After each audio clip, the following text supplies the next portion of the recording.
Chapter 2367. Sword King? How dare he? Everyone in the venue looked at Xueqi as if he were a fool. Long Xianglong was the strongest member of the Long family's second generation. He was even capable of contending with Hermit, and now that the Long family had secured the right to rule Azure, his status in the chamber was even higher than Hermit's and Duan Hanshan's. The various superpowers would do anything they could to befriend Long Xianglong at this point. And yet, Xueqi had done the exact opposite, destroying any goodwill he had earned from helping Silent Wonder achieve victory. There's definitely something mentally wrong with that guy, Big Sis Jade.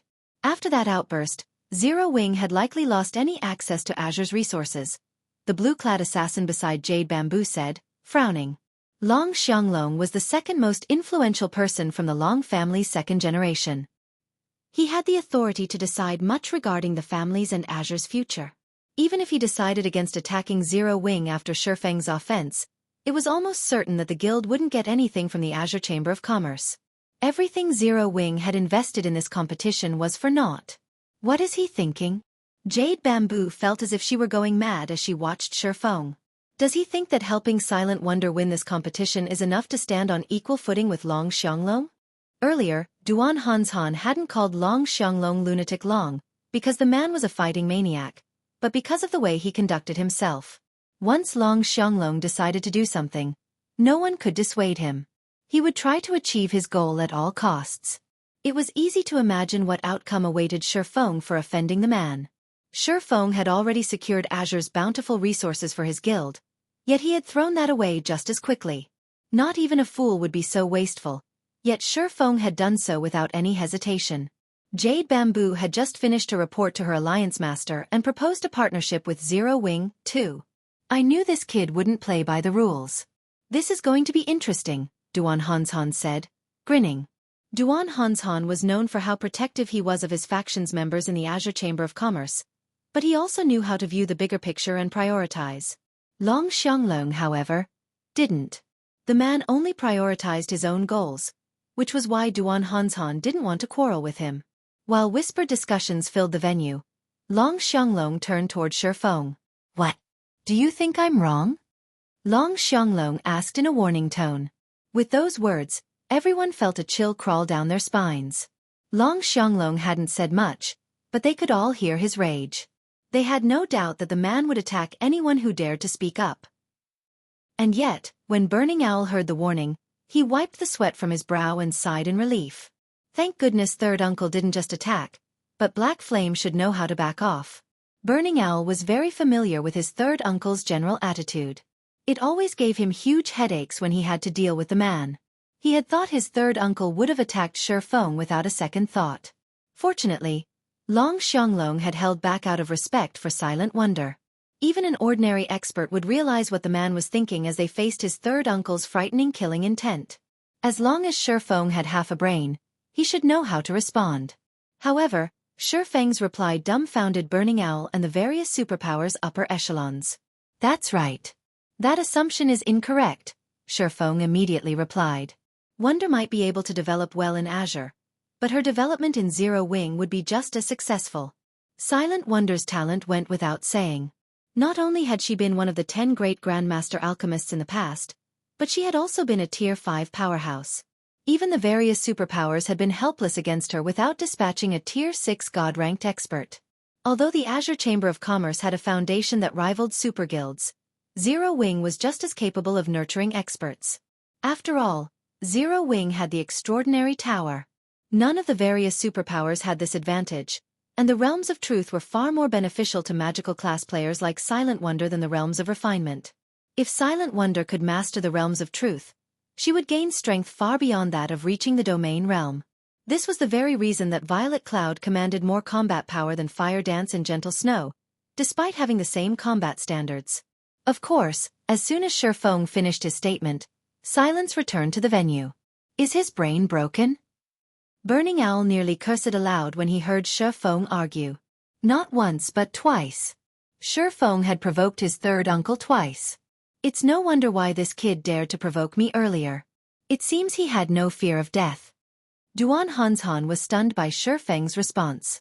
Even he was afraid of provoking Long Xianglong. The only people that could keep the man in check were the Long family's old man and Azure's guild leader. Long Xianglong didn't respect anyone else and typically did as he wished. While the various superpowers' upper echelons watched, their envy of Zero Wing vanished instantly. Now, they merely laughed and ridiculed Shifeng's ignorance. Even Silk Moon, who had watched this play out in silence, gave Shifeng a strange look. "You're quite interesting, young man. I don't know how many years it's been since someone has spoken to me like that," Long Xianglong said, flashing Shifeng a wrathful grin. "You must be confident in Zero Wing's strength since you think it can help Wonder's development as much as Azure, right? In that case, why don't you show me this strength?" "Third uncle." Silent Wonder rushed forward to dissuade Long Xianglong. "Do not interfere, Wonder. I want to see the standards of the guild you so favor," Long Xianglong said as he raised his hand to stop Silent Wonder. He returned his attention to Shifeng and said, "My requirements of your guild aren't high. Since you're the guild leader, you should have satisfactory combat standards. If you can survive 10 moves against me, I'll stand aside. However, if you fail, Wonder will have to leave Zero Wing. Of course, Zero Wing will still gain access to the resources it deserves. What do you think?" As far as Long Xianglong was concerned, Shifeng was an ignorant fool that had grown arrogant because he had obtained some good equipment for Silent Wonder. And Silent Wonder still viewed God's Domain as the same kind of virtual reality game of the past. She simply didn't realize the advantages the Azure Chamber of Commerce had in God's Domain. "What? Are you afraid?" Long Xianglong taunted, interpreting Shifeng's silence as fear. As Shifeng was about to speak, White Autumn suddenly stepped forward. "Is this necessary, Brother Long? Can we not allow the younger generation to make their own decisions?" White Autumn asked. Everyone was surprised by White Autumn's intervention. What relationship does White Autumn have with Zero Wing? "I can't believe he's actually willing to stand up for the guild in a situation like this," Jade Bamboo muttered as she curiously glanced at Shifeng.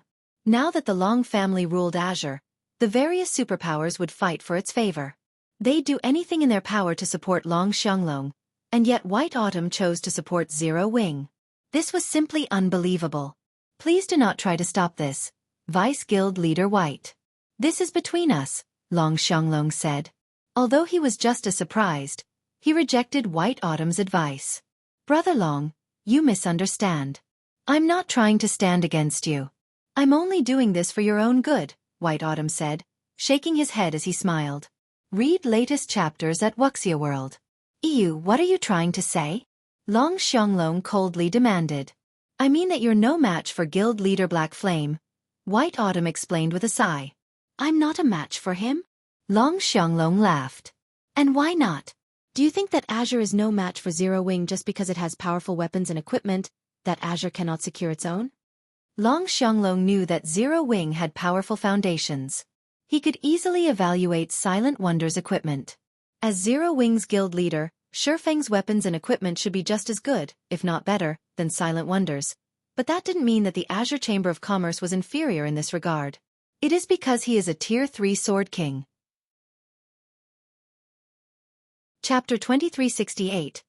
Venue shocked White Autumn hadn't been loud, but everyone in the venue had heard him clearly. They immediately turned towards Shifeng in astonishment. "He's reached Tier 3. Impossible." Instinctively, they refused to believe White Autumn's claim, especially the furious Long Xianglong. He assumed White Autumn was trying to trick him. Is White Autumn joking? How can that kid be Tier 3? Not even Duan Hanshan believed White Autumn's statement had been serious. Apex experts like Duan Hanshan had been fighting to reach Tier 3 for a while. Yet even now, he wasn't confident of completing his promotion quest and intended to train for a while longer. Meanwhile, Shifeng was merely the guild leader from a pseudo-superpower. He had nowhere near as much access to resources as Azure's Grand Elders. It'd already be impressive if the young man had reached level 100, not to mention Tier 3. However, Hermit suddenly stepped forward and confirmed. He is indeed a Tier 3 Sword King. Shocked silence filled the venue again after Hermit supported White Autumn's statement. Not only had White Autumn claimed that Shifeng was a Tier 3 player, but now Hermit, one of Azure's Grand Elders, agreed. Either these two men were playing a joke, or they were telling the truth. However, Hermit should have no reason to lie with his status and position. Everyone turned to stare at Shifeng, their expressions changing. Rather than seeing a simple pseudo-superpowers guild leader, they saw Xueqi as a Tier 3 powerhouse that could effortlessly slaughter Tier 2 players. It's no wonder why Hermit turned a blind eye to his earlier transgression. So, he's a Tier 3 Sword King? Realization dawned on Burning Owl. Hermit was famous for his strict nature in the Azure Chamber of Commerce. He wouldn't tolerate an outsider killing one of Azure's peak experts. Yet he had done precisely that at the Dark Hills checkpoint. He had even admonished the surviving peak experts that guarded the checkpoint. Hermit wasn't trying to interfere with the two main families' affairs. He just wanted to prevent any friction between Azure and Xueqi. Tier 3? He's certainly hidden his strength, Jade Bamboo muttered. Now, she watched Xueqi with a more serious gaze. She hadn't thought that Zero Wing had such an incredible foundation. The Tier 3 promotion quest was an exceptionally difficult trial. Based on what she knew, none of God's domain superpowers had successfully nurtured a Tier 3 player yet. If Xueqi were truly a Tier 3 player, her Adventure Alliance would need to re-evaluate the potential partnership with Zero Wing. Meanwhile, Long Xianglong's complexion shifted between red and white. He was silent for a long moment, but eventually, he gritted his teeth and glared at Xueqi. Excellent! You actually tried to trick me. Even he would have to flee from a Tier 3 player. The difference between the tiers' power was simply too massive to overcome, which was how Tier 2 players so easily trampled over Tier 1 players. Meanwhile, Duan Hanshan was relieved that he hadn't attacked the man earlier. Otherwise, he would have been in this awkward position, rather than Long Xianglong. Elder Long, do you still desire a match? Xueqi asked, smiling faintly. Xueqi could understand Long Xianglong's desire to drag Silent Wonder to the Azure Chamber of Commerce, but he couldn't ignore the man's insult that Zero Wing would destroy her future. If Long Xianglong wanted a match, Xueqi didn't mind showing off Zero Wing's foundations. No need. I admit that I am no match for you right now, Long Xianglong decided. However, the difference between our individual strengths doesn't prove anything. Nurturing experts require a massive amount of resources. Is Zero Wing better equipped than Azure to handle that requirement? How would we know if we don't try? Xueqi nonchalantly replied. Azure had a lot of resources, but Zero Wing wasn't as unprepared to nurture experts as it had been in the past. This was especially true now that Zero Wing had accumulated a huge stockpile of primal void stones. Once the guild constructed a combat room with those stones, it would be just as capable of nurturing experts as current superpowers. Furthermore, Xueqi had a better understanding of what awaited players after Tier 3 than anyone. Good. Very good. Azure holds this competition between the shareholder family's younger generation every year. Naturally, Wonder will participate in next year's competition, as well.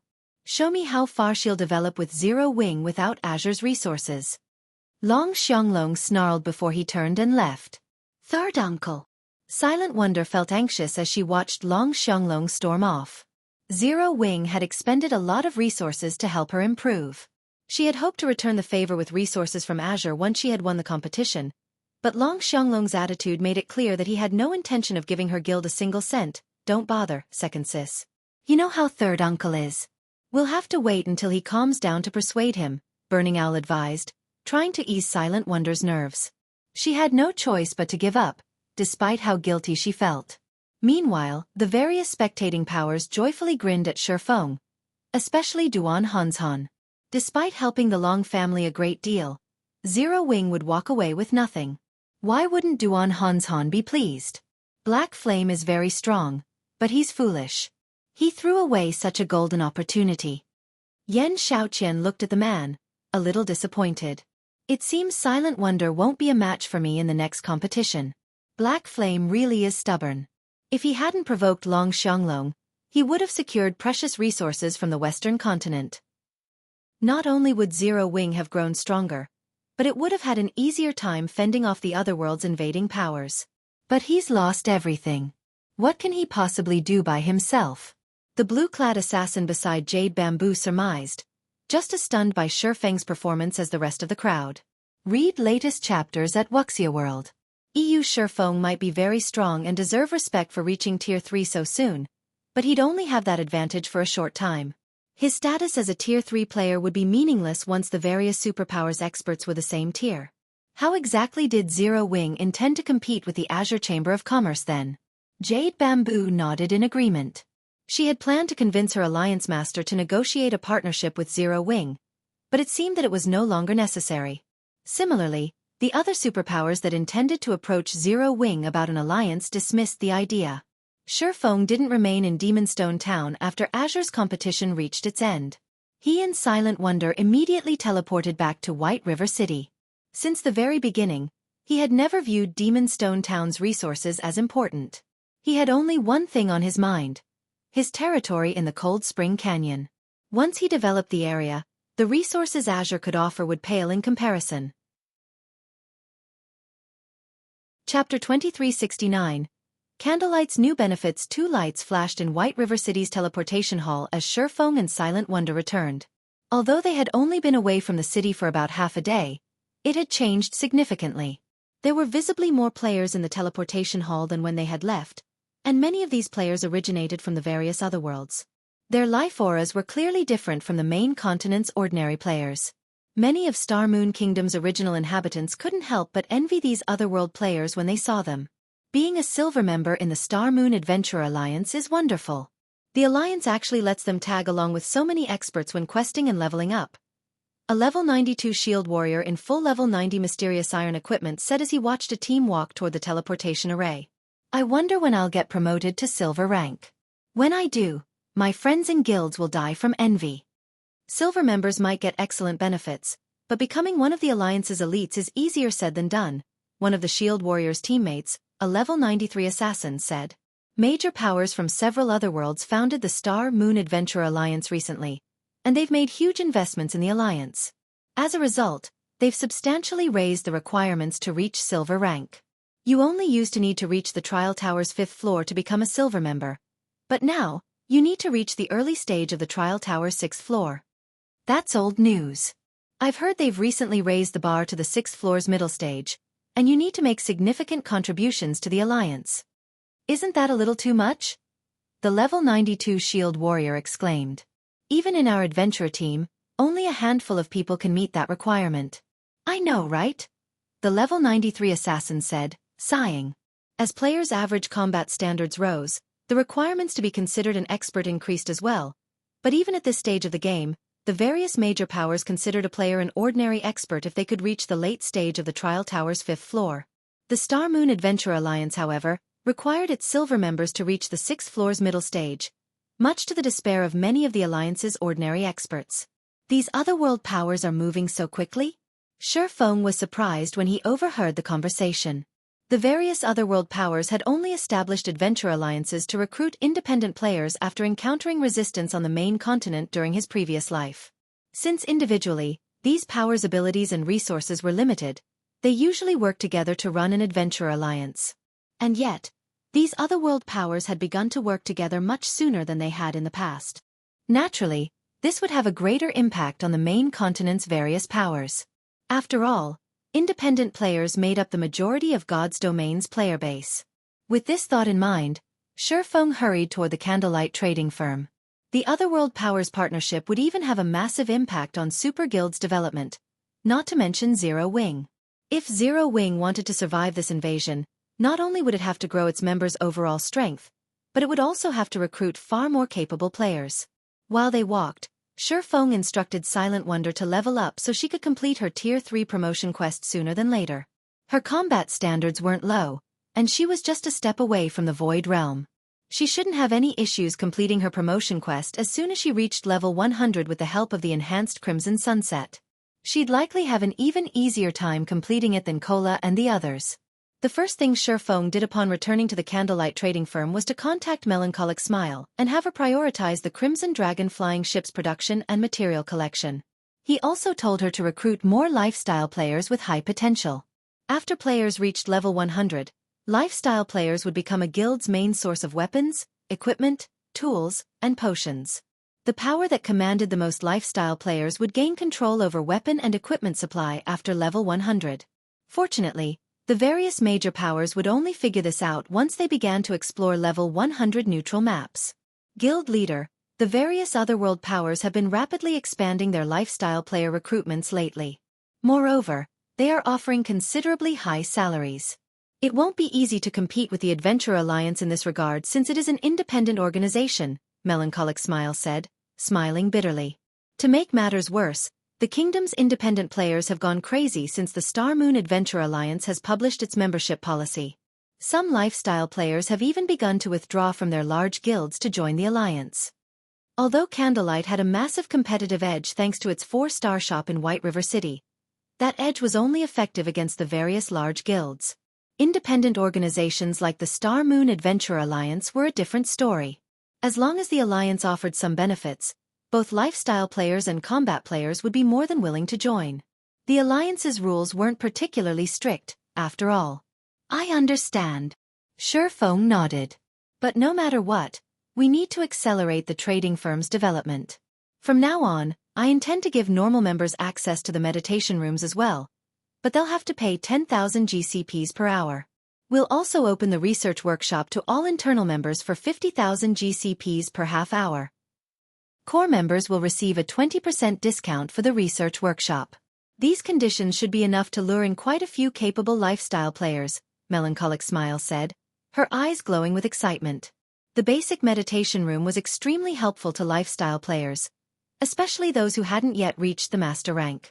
The room's environment was miraculously effective when players practiced production methods. In addition, the meditation room could help players when they created basic master designs or recipes. Access to the rooms was a very attractive benefit to lifestyle players. Candlelight's normal members hadn't had any access to the basic meditation rooms thus far since there were too few available.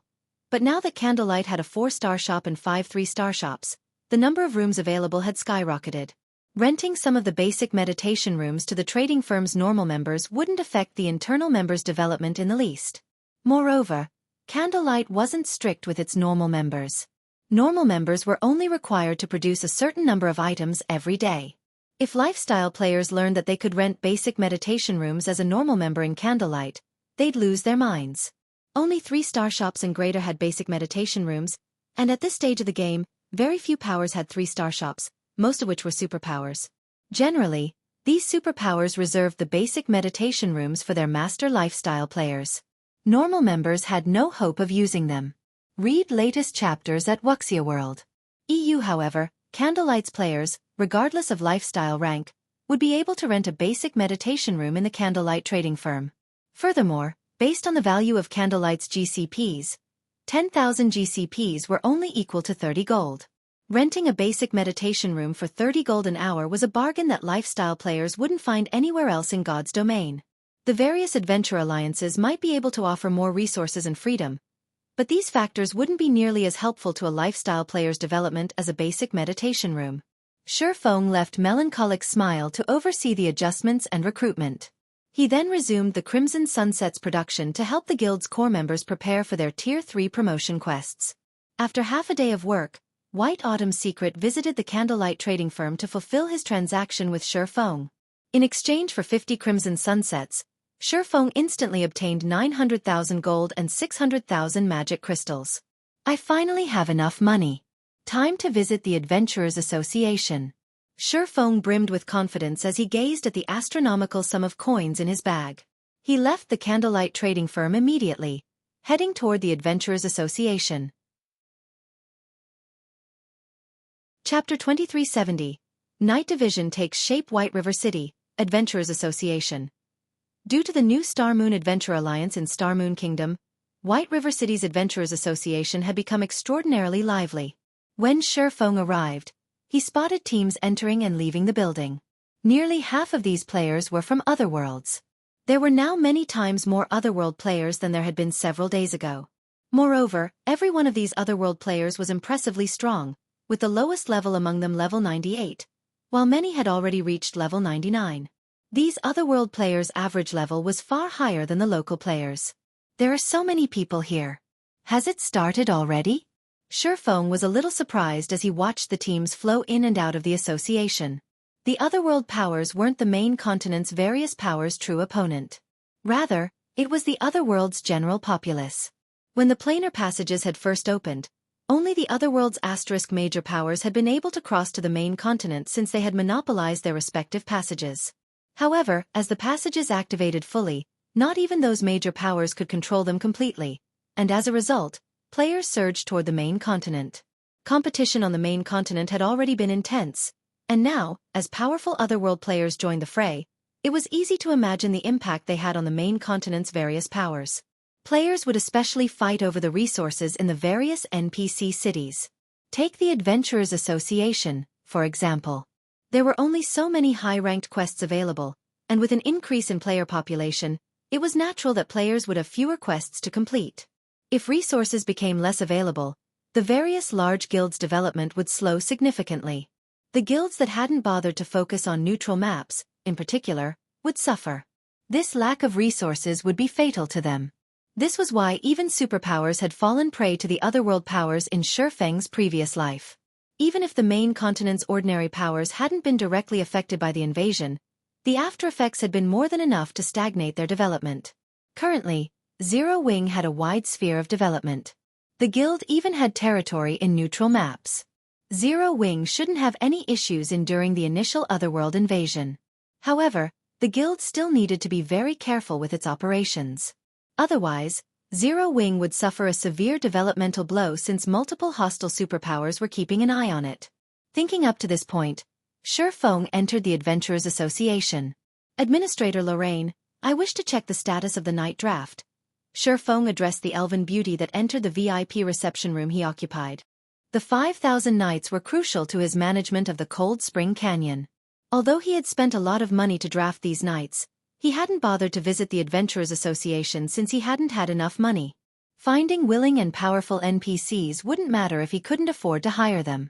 Hiring NPCs for a knight division wasn't like hiring NPCs as soldiers to protect a guild town. He would not receive any subsidies from the kingdom. It was like nurturing 5,000 personal guards. Without sufficient capital, he couldn't support the knight division. Now, however, he had 900,000 gold on him, which should be, more or less, enough to establish his knight division. This is the current status of your draft, Lorraine said, smiling as she handed Xueqi a thick stack of papers. He was dumbfounded when he saw the listed numbers on the summary sheet. Aren't these results a little too amazing? Xueqi couldn't believe his eyes. His draft had attracted 20,164 NPCs in total. Among them, 13,664 were Tier 2 Common Knights, 4,814 were Tier 2 Bronze Knights, 1,669 were Tier 2 Mysterious Iron Knights, 15 were Tier 2 Secret Silver Knights, and 2 were Tier 2 Fine Gold Knights. Xueqi had assumed he'd be fortunate to gain the interest of 5,000 NPCs with his draft. Recruiting NPCs wasn't easy, after all. Players that weren't one-star lords would have to spend 2 or 3 months to find enough interested NPCs. And yet, he had over 20,000 NPCs apply for the draft, and they were frighteningly high quality. Based on what Xueqi knew, most of the NPCs in a Superpowers Knight division would be Bronze Knights, with very few Mysterious Iron Knights. Mysterious Iron Knights were just as rare as Mysterious Iron Personal Guards. Only the Knight divisions that had been in place for a while had attracted Secret Silver Knights in the past, and one would have to be very lucky to find treasured Fine Gold Knights. Xueqi had never imagined that his simple draft would lure 15 Secret Silver and 2 Fine Gold Knights. If the various superpowers of the past knew about this, they'd go mad with envy.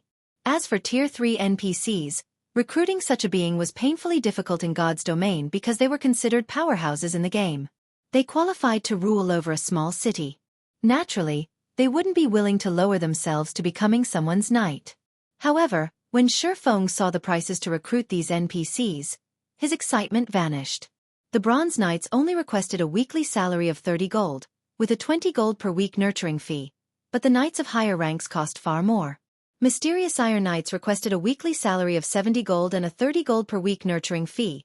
Secret Silver Knights requested a weekly salary of 150 gold and 50 gold per week nurturing fee. And Fine Gold Knights requested a weekly salary of 300 gold and 100 gold per week nurturing fee. If Xueqi hired the best available knights, maintaining his knight division would cost him 336,400 gold per week. Even superpowers would choke at this amount, and that didn't even include the cost of arming these knights. Lord Bronze Legatee, may I know who you wish to choose? Lorraine asked after Xueqi's long silence. I want all of the Fine Gold, Secret Silver, and Mysterious Iron Knights. Fill the remaining slots with bronze knights, Xuefeng said, his heart aching as he spoke. Also, outfit the secret silver and fine gold knights with epic equipment, and give the rest secret silver equipment. Fortunately, arming these knights cost as much as arming NPC soldiers. A full set of level 100 to level 150 epic equipment cost 4,000 gold, and a full set of level 100 to level 150 secret silver equipment cost 50 gold. Even so, it still cost him a total of 317,150 gold to outfit his entire knight division. Very well. Your total comes to 653,550 gold coins, Lorraine announced after calculating the total cost. Here, Xuefeng said, gritting his teeth. He was reluctant, but he still paid the full amount. If he hadn't just earned 900,000 gold, he doubted he'd be able to walk out of the Adventurers Association. Xuefeng finally understood why so few first-rate guilds had formed knight divisions in the past. Although it was profitable to own territory in a level 100 neutral map, the knight division was a heavy burden. If not handled carefully, a first-rate guild would easily go bankrupt. Only superpowers could afford to maintain a knight division without major repercussions. Now that you have hired your knights, please prepare their accommodations in your territory as soon as possible. If they do not have suitable accommodations, they may dissolve their contracts, Lorraine warned Xuefeng after she received the payment. At the moment, there wasn't even a town in Cold Spring Canyon. That won't be a problem. I wish to transfer Stone Forest City to my new territory now, Xuefeng said. He then handed another 50,000 gold to the Elven administrator. Once players had a land of their own, they had the authority to transfer a guild town or city to the area. Of course, the transfer had a price, which would depend on the target size. Transferring a basic city like Stone Forest City would cost 50,000 gold, while if one transferred an advanced town, they'd only have to pay 10,000 gold. Read latest chapters at Wuxia World. EU mainstream players had already reached level 95, while most experts were, on average, level 97. They weren't far from level 100. Once players reached level 100, they wouldn't be allowed into the bottomless abyss. Although the bottomless abyss had bountiful resources, it would become drastically less useful to players as time passed, and as a result, Stone Forest City's daily income continued to decrease. Rather than let the city rot in the bottomless abyss, Xuefeng would benefit from transferring it to a level 100 neutral map as soon as possible. That won't be a problem. We'll send people to transfer your city immediately, Lorraine said as she accepted the 50,000 gold. She retrieved a map of the Cold Spring Canyon, smoothing it down on the table. Where do you wish to place I want to transfer it here, beside Cold Spring Lake, Xuefeng said as he pointed at one of the mountaintops near the lake. Very well. The transfer will be completed in 1 hour, Lorraine informed him once she had confirmed the destination. Once Xuefeng had settled his affairs with the Adventurers Association, he promptly returned to the candlelight trading firm to wait. At the same time, Stone Forest Town abruptly disappeared from the bottomless abyss, leaving a bunch of confused players in an empty plot of land. Chapter 2371. Abyss Shaken. What happened? Why am I outside? Where's the city? Crap. I just got here, and it just disappears? The players forced out of Stone Forest City looked around them in confusion. Stone Forest City was the most prosperous city in the bottomless abyss. Even though the various superpowers had established their own guild towns in the regional dungeon, these guild towns were nothing compared to Stone Forest City, especially when it came to training. Stone Forest City provided enough mana density that it was a holy land for training. Moreover, players could recover their exhausted stamina and concentration far faster in Stone Forest City than in the Superpowers Guild towns. Many teams that explored the bottomless abyss relied on the city as their resting point, including teams from the superpowers that had their own guild towns. This made Stone Forest City the most popular resting area in the bottomless abyss. And yet, the city had just disappeared. Even players from the Dark Knight Empire's various major powers were stunned, not to mention the independent players. None of them had expected Stone Forest City, the closest resting area to the bottomless abyss's second floor, to suddenly vanish. Has something happened to Stone Forest City? Since the city disappeared once everyone was teleported out of it, Zero Wing must have transferred the city elsewhere. Transferred Stone Forest City elsewhere? Is Zero Wing insane? Does the guild want the bottomless abyss's resources? All of the various major powers members had their guesses regarding the city's abrupt disappearance, and they all reported back to their superiors. For a time, the various powers in the bottomless abyss were in an uproar. Stone Forest City had become irreplaceable in the bottomless abyss. Almost every power that wanted to explore the regional dungeon had to use the city, or their progress would fall behind their competition. Naturally, as one of the city's shareholders, the secret pavilion immediately received the news. What is Zero Wing doing? They moved Stone Forest City without mentioning it to us?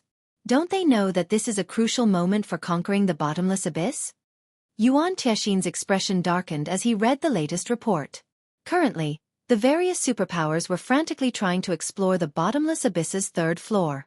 The loot in that area was incredibly important. Not only did the third floor's monsters drop plenty of top-tier, level 95 plus weapons and equipment, but they also dropped a ton of magic crystals. There was even a higher chance to obtain 7 luminaries crystals on that floor. Very few maps in God's domain could offer as abundant loot as the bottomless abyss's third floor.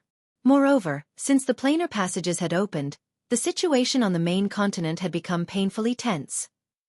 A war of unimaginable scale could break out between powers at any time. Even the secret pavilion had to prepare. Stone Forest City's sudden disappearance from the bottomless abyss would definitely impact the secret pavilion's plans. The secret pavilion's guild leader had even called Yuan Tiexin personally about the matter. "Uncle Yuan, what should we do now?" Purple Jade asked. She was also quite concerned about the situation. After training in Stone Forest City, she had improved considerably. Now, she was only one step away from reaching the domain realm. "We have no choice. We have to meet with Black Flame now." The matter frustrated Yuan Tiexin. The secret pavilion owned some of Stone Forest City's shares, but Zero Wing held absolute authority over the city. Zero Wing might have an obligation to inform the secret pavilion of any decisions regarding Stone Forest City. But in truth, that didn't really matter. The secret pavilion simply had no say. While Yuan Tiexin and Purple Jade made their way to White River City, the various superpowers in the bottomless abyss took this opportunity to claim the prime real estate Stone Forest City had left behind. While the various powers were making a fuss over Stone Forest City's disappearance, Liang Jing was having a nervous breakdown over it. After barging into Shi Feng's special forging room, Liang Jing reported, "Guild leader. Stone Forest City has disappeared." I know." Shi Feng, who was in the midst of producing a crimson sunset, nodded. "You know?" Liang Jing was shocked into a moment of silence. "Guild leader, is this your doing?" "That's right. I did it," Shi Feng said, not bothering to hide the truth. After all, he had the most authority over the city. No one could transfer a city without permission. "Guild leader. Stone Forest City is one of our guild's main sources of income. Although we're not earning as much from the house's rent, we have just as many players interested in renting them. That rent alone is enough to fund normal operations of Zero Wing's main headquarters. With Stone Forest City gone from the bottomless abyss, many players are going to demand a refund." Liang Jing exclaimed as she massaged her temples. Currently, she was in charge of most of Zero Wing's headquarters affairs, especially now that Blackie and Gentle Snow had left their daily tasks to her. What gave her the biggest headache, however, was handling the payments that required credits. To ease the management flow, Shi Feng had granted her authority to manage Stone Forest City's income. After a few months, she had finally managed to balance the headquarters' expenditures and Stone Forest City's income. And yet, Shi Feng had just relocated Stone Forest City elsewhere, rendering her efforts useless. "Relax. They won't ask for a refund," Shi Feng said, chuckling. "If they do, we can give them a refund based on the original price. We can even refund them in coins if they want." Stone Forest City's private houses had always been leased for credits. Receiving a refund in coins would be a welcomed bonus. Although it was becoming easier to earn coins, players had to bear more expenditures in God's domain. As a result, players weren't able to save a lot of coins as they reached higher levels. Hence, money farming teams and workshops were extremely popular among players that wanted to pay credits for coins in God's domain. God's domain was like a second world to players. Since coins were more useful in God's domain, players were naturally more willing to spend credits than coins.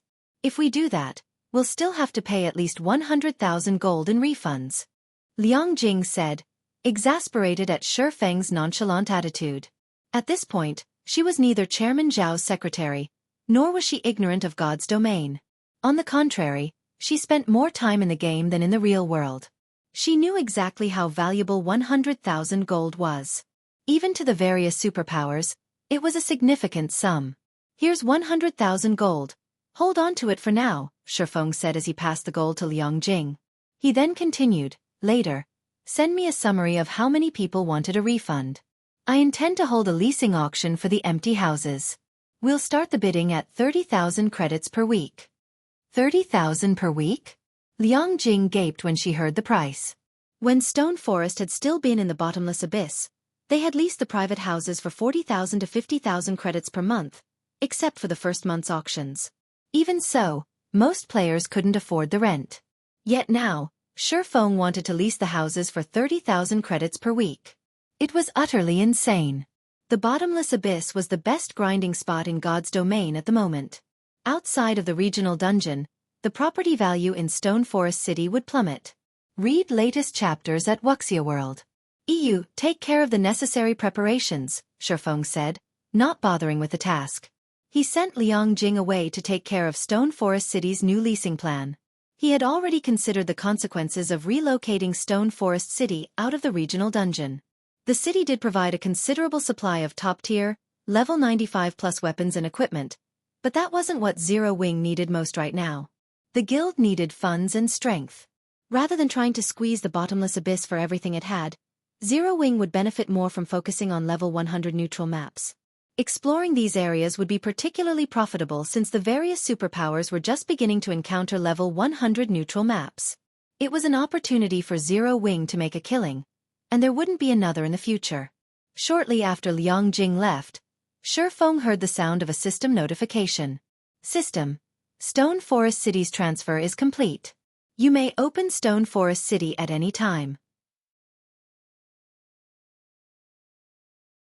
Chapter 2372. Territory strengthened. The transfers finally complete. Xuefeng stopped working when he heard the system notification. Hurriedly, he called up Stone Forest City's system interface to inspect the city's current status. In God's domain, not only did a territory's lord have the authority to transfer a guild town or city to their land once, but their town or city would also gain a random bonus once the transfer completed. Of the potential bonuses, one was increased defensive capabilities, which would strengthen the town against monster assaults. Another potential bonus was increased size, allowing the town or city to accommodate more players. Xuefeng knew it was possible for the system to increase the town or city's mana density as well. Based on what he knew of this bonus, the town or city's mana density would undergo a qualitative transformation. Naturally, this bonus was particularly valuable in level 100+ maps. These maps had harsh environments, and the mana density in the town or city would determine players' stamina and concentration recovery rates. In the past, any town or city that had received the mana density bonus had become instantly popular among players exploring level 100+ neutral maps. The powers that had owned these towns or cities had no lack of customers. After calling up Stone Forest City's system interface, Xuefeng browsed through the lines of data until he found what he was looking for. Stone Forest City. Current location. Cold Spring Canyon. Current rank. Basic city bonus acquired. Magic Array Enhancement. Magic Array Enhancement? Xuefeng's face lit with excitement when he saw the bonus Stone Forest City had acquired. Of the many bonuses a territorial town or city could acquire, the two best were Mana Density Enhancement and Magic Array Enhancement. Every player desired the former, of course. However, the powers that ruled these towns or cities hoped for the latter more than any other potential bonus. Not only would the Magic Array Enhancement fortify the city's defensive magic array, allowing it to endure stronger attacks, but it would also reinforce the magic array's spatial isolation effect. Level 100+ neutral maps environments were particularly severe, plagued with a chaotic energy that invaded players' bodies and lowered their stamina and concentration recovery rates. When players returned to a town or city, they had to rest for quite a while to recover fully. However, a town with an enhanced magic array could lessen the effects of the chaotic energy, accelerating players' recovery. This greatly increased the amount of time they could spend grinding in the fields. Magic Array Enhancement was just as effective as enhanced mana density. With this, I won't have to worry about the guild members' leveling speed in the Cold Spring Canyon. Xuefeng felt as if he had just won the lottery. The 50,000 gold he had spent to relocate Stone Forest City could be considered the random bonus's fee. Had he been unlucky, Stone Forest City would have merely gained a popularity bonus, which was only slightly useful. However, since the city had gained the Magic Array Enhancement bonus, even Tier 2 players could grind in the Cold Spring Canyon without any concerns. Moreover, with the leveling resources available in a level 100 neutral map, the guild members' leveling speed in the Cold Spring Canyon would likely rival their leveling speed in the Bottomless Abyss. In addition, they could grind for level 100 weapons and equipment much sooner than others, which would definitely increase Zero Wings' overall strength by a large margin. While Xueqi planned to send Zero Wings core members to Stone Forest City as soon as possible, Liang Jing contacted him. Guild leader, the secret pavilion's people have arrived and wish to speak with you. By the looks it, this seems urgent. Do you want to meet them now? The secret pavilion sure moves quickly, Xueqi said, chuckling. Send them to me. The secret pavilion owned some of Stone Forest City's shares, and now that the city had vanished, it wasn't unusual for the pavilion to grow nervous. Not only had Stone Forest City become a valuable source of resources for the secret pavilion, but the various superpowers had been in the midst of exploring the Bottomless Abyss's third floor shortly before the city disappeared. Moreover, everyone was concerned about the various otherworlds' invasion. After a short moment, Liang Jing led a middle-aged man and a young woman into Xueqi's special forging room. They were none other than Yuan Tixin and Purple Jade. Both secret pavilion members had already reached level 100, and they both wore multiple pieces of epic equipment. Even the weakest piece between them was level 95 dark gold rank. Moreover, Purple Jade radiated an astonishing life aura. When it came to basic attributes, these two likely rivaled God's kin players. Regarding combat power, they could rival Domain Realm experts. Purple Jade might even be stronger than a Domain Realm expert. If Yuan Tixin and Purple Jade worked together, even the various superpowers would have to be cautious. However, they showed no sign of the arrogance experts of their caliber usually possessed as they entered the room. On the contrary, they looked upon Xueqi with awe and admiration. They had already learned that Xueqi had been promoted to Tier 3, and they knew his strength transcended that of Tier 2 players. Now, he was a powerhouse that even the various superpowers would have to be careful of. I assume you two are here to ask about Stone Forest City? Xueqi said, getting straight to the point. That's right. That's exactly why we've come, Yuan Tixin said, nodding as he gave Xueqi a confused look. We're in the final stages of exploring the Bottomless Abyss.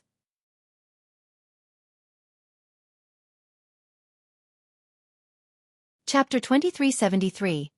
New Stone Forest City. When Yuan Tixin and Purple Jade heard Xueqi, they froze.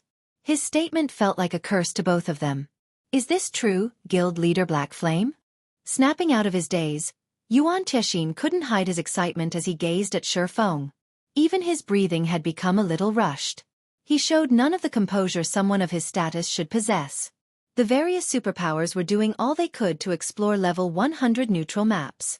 These areas would help prepare their players for their Tier 3 promotion quests, which made them desperate. However, these maps' environments were incredibly harsh, and the effects these environments had on players couldn't be mitigated with simple potions. Most importantly, the monsters in level 100 neutral maps were far too dangerous. These problems were giving the various superpowers huge headaches and preventing them from making any considerable progress. Although the various superpowers had considered transferring their guild towns to a level 100 neutral map, doing so required a town transfer token that was specific to level 100 neutral maps. Based on the superpowers' reports, obtaining such a token was impossible at the moment. Only super large-scale team dungeons in level 100+ neutral maps dropped the item. Exploring level 100 neutral maps was currently a huge problem. Raiding a large-scale team dungeon in these maps was nothing but a dream at this stage of the game. And yet, Xueqi had just told him that he had relocated Stone Forest City to a level 100 neutral map. Why wouldn't Yuan Tixin be astonished? If what Xueqi said were true, the secret pavilion would have a much greater advantage when it came to developing level 100+ players.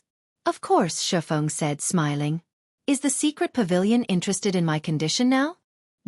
Yuan Tixin hesitated, but after a moment, he shook his head. Guild Leader Black Flame, you know how important that matter is.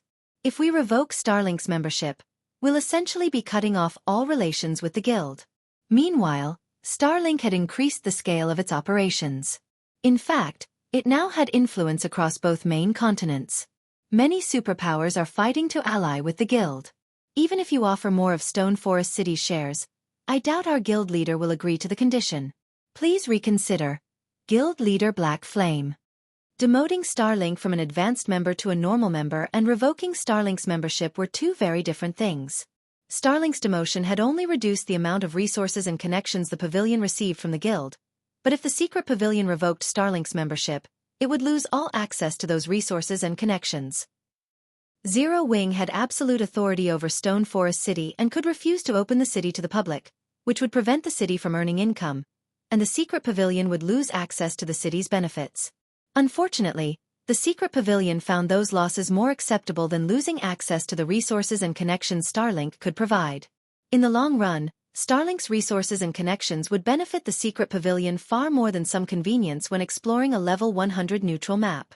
That's a pity. Yuan Tiexin's answer didn't particularly surprise Xueqi. He then calmly asked, I intend to make a trip to Stone Forest City. Would you like to accompany me, Elder Yuan? We'd love to, Yuan Tiexin said, nodding enthusiastically. Since Yuan Tiexin accepted his offer, Xueqi gave his two guests temporary access to teleport to Stone Forest City. Meanwhile, Purple Jade started a private conversation with her companion. Uncle Yuan, are we really going to the city? She asked. She could tell what Xueqi was trying to do right now. He likely wanted to show off the city before they'd officially make a decision, but in her opinion, the act was futile. The benefits a guild city could provide and those from an alliance with a superpower were on entirely different levels. There was no need to consider Xueqi's request. Of course we're going, Yuan Tiexin said, smiling. Black Flame may be immature, but he has relocated Stone Forest City to a level 100 neutral map. It is best if we go and inspect the situation for ourselves. As long as we stand firm, he'll understand that his condition is impossible. Purple Jade understood Yuan Tiexin's reasoning, but she couldn't help but pity Xueqi. Xueqi must believe that Yuan Tiexin would have a change of heart once they arrived in Stone Forest City, but he didn't realize that the older man was using his own trick against him, allowing Xueqi time to realize how useless the struggle was. While Yuan Tiexin and Purple Jade privately conversed, Xueqi finished granting them temporary teleportation rights. All right, it's done. Let's head over, Xueqi said as he retrieved a guild transfer scroll for the city and activated it. Seeing this, Yuan Tiexin and Purple Jade did the same for the secret pavilion's temporary residence in Stone Forest City. After a moment, the three players transformed into streaks of light and vanished from the special forging room. Cold Spring Canyon, Stone Forest City. Two flashes of light appeared above the teleportation array in the secret pavilion's temporary residence as Yuan Tiexin and Purple Jade arrived. The moment their bodies manifested, however, Yuan Tiexin and Purple Jade were stunned. How is this possible? Yuan Tiexin nearly gasped. The mana in Stone Forest City wasn't as dense as it had been, but the instant they had arrived, Yuan Tiexin felt far more relaxed. Moreover, his five senses had become sharper. He had been exploring a level 100 neutral map with Purple Jade for quite some time, and the environment's chaotic energy had made them both feel exhausted, which had a considerable effect on their combat power. Even when they had plenty of stamina and concentration remaining, they had been forced to return to a city to recover from the exhaustion. However, even when they had fully recovered their stamina and concentration, the chaotic energy hadn't faded from their bodies completely. And yet, as he stood in Stone Forest City, Yuan Tiexin rapidly recovered from that exhaustion. At this rate, he'd be free from the chaotic energy within a few hours. Uncle Yuan, my recovery rate is at least twice as fast as before. If we could rest here, we'd be at least 30% more efficient when exploring a level 100 neutral map. Purple Jade exclaimed, unable to hide her shock. The chaotic energy within level 100 neutral maps was the biggest issue the various superpowers, including the secret pavilion, faced when exploring these areas. This chaotic energy forced players to rest in cities for long periods. However, if they could rest in Stone Forest City, they could explore 30% more of a level 100 neutral map in the same amount of time. In addition, Stone Forest City was now located within a level 100 neutral map, which would save them plenty of travel time. Overall, if the secret pavilion's members could set up a base in Stone Forest City, they could spend at least twice as much time exploring level 100 neutral maps as other players. With this much additional time, the secret pavilion's members would have a massive lead over the various superpowers members. After taking a moment to inspect the city's unique environment, Yuan Tiexin and Purple Jade headed toward the Stone Forest City's central plaza. The city was mostly the same as they remembered. The only difference was the neutral race NPCs that filled the city streets. Many of these NPCs had set up stalls and hawked their wares. When Yuan Tiexin took a peek at a stall's goods, he felt a little faint for a moment. These neutral NPCs were actually selling level 100 weapons and equipment, and of considerably high quality. He had even spotted level 100 secret silver weapons for sale. Of course, these items weren't cheap, and some cost special materials. Fortunately, a driven Tier 2 expert could gather the necessary funds and materials for the items. Level 100 weapons and equipment. Players that hadn't yet begun to explore level 100 neutral maps might not find anything special about these items. But it was a different story for players like Yuan Tiexin, who constantly grinded in level 100 neutral maps nowadays. When exploring level 100 neutral maps, acquiring a single piece of level 100 bronze equipment was already a challenge. Not to mention obtaining level 100 secret silver weapons and equipment. And yet, the NPCs in Stone Forest City were publicly selling such items. What should we do now, Uncle Yuan? We've already rejected Black Flame's offer, Purple Jade asked nervously. She was also surprised to see the weapons and equipment for sale in the various NPC stalls. She had never expected Stone Forest City to become this amazing. If the Secret Pavilion's members could operate out of Stone Forest City, they'd complete their Tier 3 promotion quests far faster than the various superpowers. Don't worry. Since Black Flame has brought us here, he will ask if we wish to continue our partnership. We can renegotiate with him then, Yuan Tiexin said. He hadn't expected Stone Forest City to offer so many benefits, either. Very calmly, he continued. Let's buy some of the weapons and equipment for now. While Yuan Tiexin and Purple Jade systematically cleaned out the stalls in the central plaza, Xueqi finished organizing his night division. He then left to check on his guests and told Yuan Tiexin, I've finished my business in the city and have other matters I need to attend to, so I'll part with you two here. Since he had settled his affairs in Stone Forest City, he'd have to begin transferring Zero Wing's experts to the city. Once they had settled and could get to work, Zero Wing's development would reach new heights. Xueqi then pulled a return scroll for White River City from his bag and began to activate it. Yuan Tiexin was stunned. He hadn't thought that Xueqi would be so indifferent, not even bothering to ask how they felt about the city. He certainly hadn't expected Xueqi to act as he did. Please wait, Guild Leader Black Flame. Yuan Tiexin shouted as Xueqi unfurled his return scroll. Is there something else you need, Elder Yuan? Xueqi asked, giving the older man a strange look. It's about the condition you mentioned earlier, Yuan Tiexin said, exasperated. We'd like to renegotiate. If Zero Wing can offer more of Stone Forest City's shares, we might be able to agree to the condition. I'm afraid that won't be possible. Zero Wing will not hand over any more of Stone Forest City's shares. If the Secret Pavilion must still reject my condition, I'll have to accept the unfortunate answer, Xueqi said, instantly rejecting Yuan Tiexin's offer. With the enhanced magic array in Stone Forest City, Zero Wing's development speed would skyrocket. Even if Zero Wing couldn't cut off one of Starlink's main sources of income, it wouldn't be long before his guild could strike back at Starlink. Hence, he had no reason to give away more of Stone Forest City's profits. Read latest chapters at Wuxia World. Alright, you win. The Secret Pavilion will revoke Starlink's membership, Yuan Tiexin said, sighing. Xueqi's immediate rejection made it clear that the Secret Pavilion wouldn't gain any more from the transaction. He continued, however, our guild leader asks that you can open the city to the Secret Pavilion's members within 2 days. That won't be a problem. Xueqi nodded. Stone Forest City was a basic city and required a lot of players to fortify it. In the bottomless abyss, Xueqi had been able to rely on NPC soldiers, but now, he could only rely on players and his knight division. However, his knights would guard his entire territory, not just Stone Forest City, and unfortunately, if he relied solely on Zero Wing's experts to defend the city wouldn't be able to operate at full capacity. Hence, the Secret Pavilion's experts were essential. Shortly after Xueqi and the Secret Pavilion agreed on their deal's terms, the shocking information spread throughout the Secret Chamber of Commerce. The Secret Chamber of Commerce had officially revoked Starlink's membership. Chapter 2374. God's Domain shocked as news of Starlink's revoked membership spread. A commotion erupted among God's Domain's various superpowers. What's going on? Starlink got kicked out of Secret? Is the secret pavilion crazy? Maybe they sent the revocation letter to the wrong guild? That's Starlink we're talking about. Not only has it recently annexed a bunch of top adventurer teams and workshops, but it's also recruited many retired peak experts. It's the strongest among the up-and-coming superpowers, and Starlink had influence on both main continents. Why would the secret pavilion even think of revoking Starlink's membership? The various superpowers fell into heated discussions about the Secret Chamber of Commerce's sudden internal announcement. They all felt as if the secret pavilion were playing some kind of prank.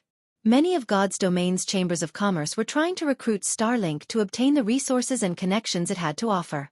By revoking Starlink's membership, not only would Secret grow weaker, but it would also strengthen its competitors. This would only harm both the Secret Chamber of Commerce and the Secret Pavilion. Dark Knight Empire, Dark Knight City. The Dark Knight Empire's various powers were in an uproar over Starlink's revoked membership, particularly Crimson Emperor and Unyielding Soul. Starlink's departure from the Secret Chamber of Commerce was a huge loss for both Starlink and the Secret Pavilion, but particularly for Starlink. The Secret Pavilion's influence spanned across the main continent, and few could rival its sales connections and resources. Otherwise, the Secret Pavilion wouldn't have been a publicly acknowledged transcendental power in God's domain. Without the Secret Pavilion's support, Starlink's development speed would slow considerably. It wouldn't be surprising if this incident reduced Starlink's income by over 30%. This was a huge blow to Starlink. Heart, do you know what exactly happened between the Secret Pavilion and Starlink? Illusory Words, one of Crimson Emperor's vice guild leaders, asked as she privately contacted Unyielding Heart. No one in my guild has a clue. What about your side? Unyielding Heart said, shaking his head. The situation made him restless and curious. The Starline Corporation supported Starlink, and the guild had partnered with quite a few superpowers. Most importantly, Starlink was developing on both the eastern and western continents, which gave the guild unimaginable status and influence in the Dark Knight Empire. And yet, the Secret Pavilion had removed Starlink from the Secret Chamber of Commerce. It was unbelievable. The fact that the Secret Pavilion had done this meant that something must have happened between it and Starlink, but Unyielding Soul hadn't been able to learn any details about the situation. We don't know anything either.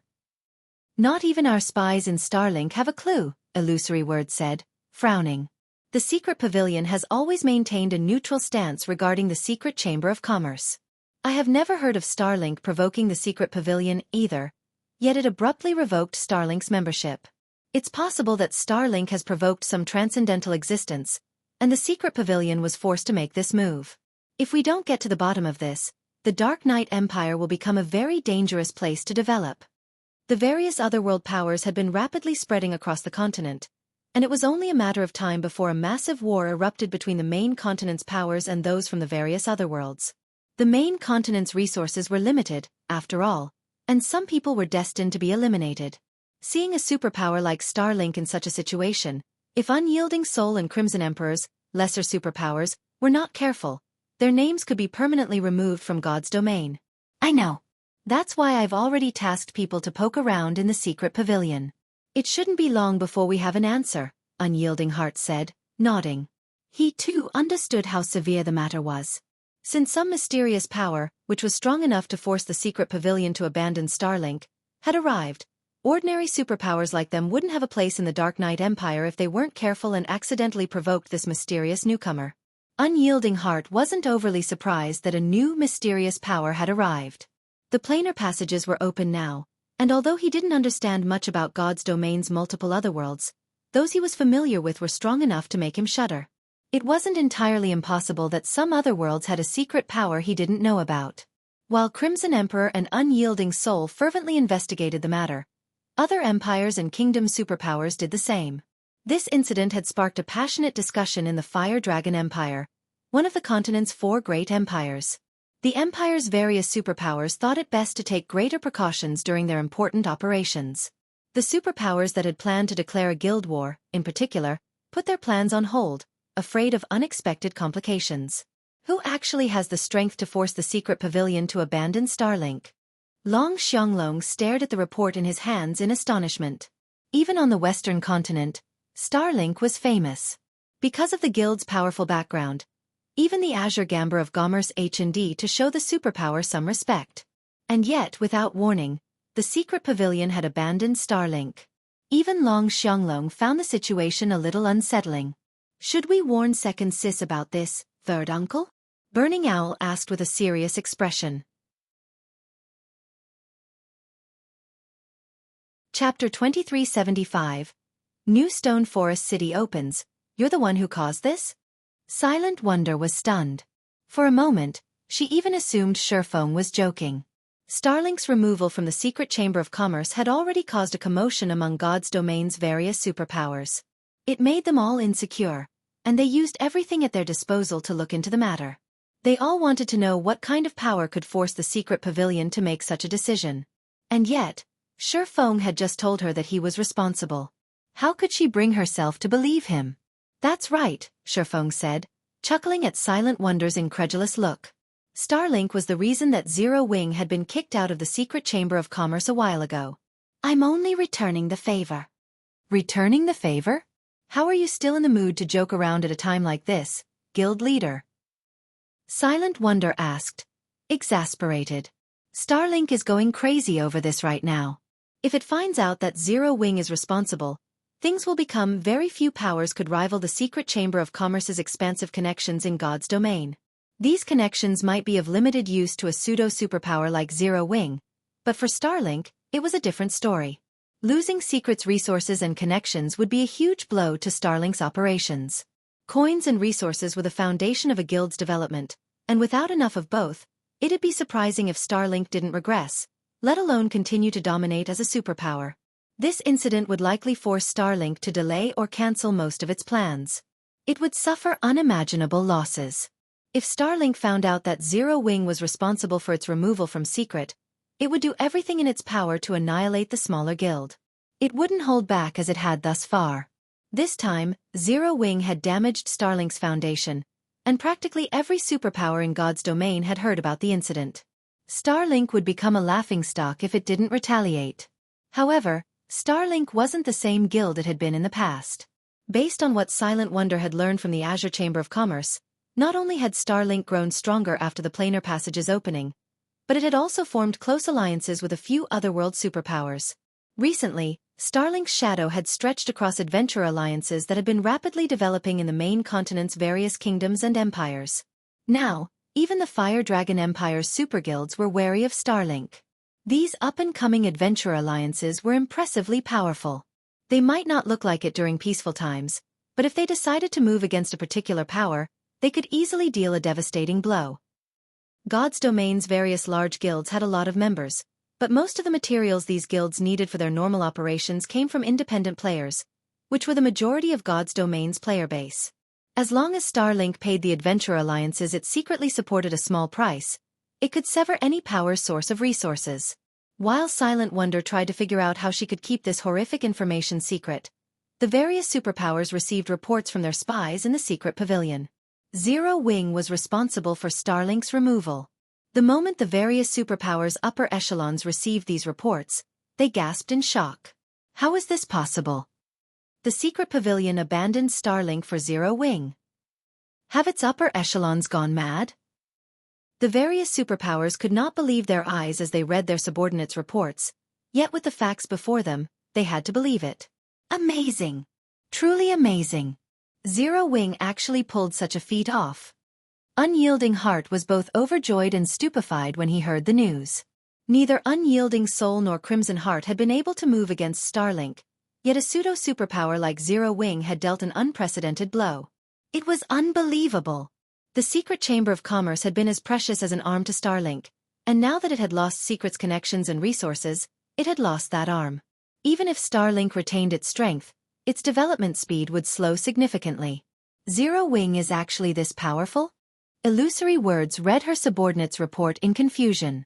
Although Zero Wing's performance in the Dark Knight Empire had been extraordinary, the guild shouldn't be capable of threatening Starlink's foundation in her opinion. Starlink was supported by the Starline Corporation, after all. And yet, Zero Wing had just severed one of Starlink's main income sources. She doubted that even Starlink's upper echelons had ever imagined that events would unfold like this. It's no wonder why that kid so boldly rejected me. So, his guild has the secret pavilion's support. Long Xianglong was greatly surprised when he discovered the perpetrator for Starlink's removal from the secret chamber of commerce. However, his surprise quickly turned into disdain as he sneered and hissed, "It's a pity the guild's efforts are a waste. Starlink cannot be stopped by a single Tier 3 player. The secret pavilion will pay for its foolishness, as well." Long Xianglong knew a little regarding the conflict between Zero Wing and Starlink. Although losing the secret chamber of commerce's connections and resources was a major loss to Starlink, the setback wouldn't cause the organization's fall. Long Xianglong, who spent his time on the Western continent, knew this. Starlink had already sent the majority of its manpower and resources to the Western continent to establish a foothold, and as a result, it had lacked those assets on the Eastern continent. Now that Starlink's position in the West was secure, Zero Wing's recent actions were tantamount to suicide. As for the secret pavilion, Long Xianglong found its decision to abandon a superpower like Starlink to be utterly foolish. Third uncle, since Zero Wing is responsible for such a major incident, second sis will definitely run into trouble. Should I head over there now? Burning Owl asked. Read latest chapters at Wuxia World. He only had a moderate impression of Zero Wing, and he agreed with Long Xianglong about Silent Wonder returning to the Azure Chamber of Commerce. She'd have more space to develop in Azure, and if she remained in Zero Wing, she'd never reach her true potential. I doubt Zero Wing will last much longer. Head over there with your team, Long Xianglong said, nodding, sending Burning Owl to Star Moon Kingdom. Long Xianglong wasn't the only one with such thoughts. The various superpowers' upper echelons shared the sentiment. As long as Starlink posted a bounty on Zero Wing, the independent players from the adventure alliances it supported would move against the smaller guild. Not only would this restrict Zero Wing's resource income, but the guild's members would also have a tough time grinding in the fields. If this continued long-term, Zero Wing's members would become frustrated and begin to withdraw from the guild. As a result, Zero Wing would grow weaker as time passed, while all Starlink needed to do was spend some coins and resources. While Starlink set up its bounty, a commotion occurred within Zero Wing. Stone Forest City had finally opened to Zero Wing's members.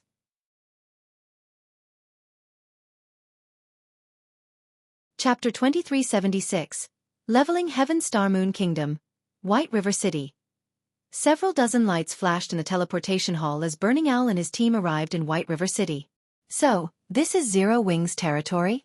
Burning Owl muttered, surprised as he observed his surroundings.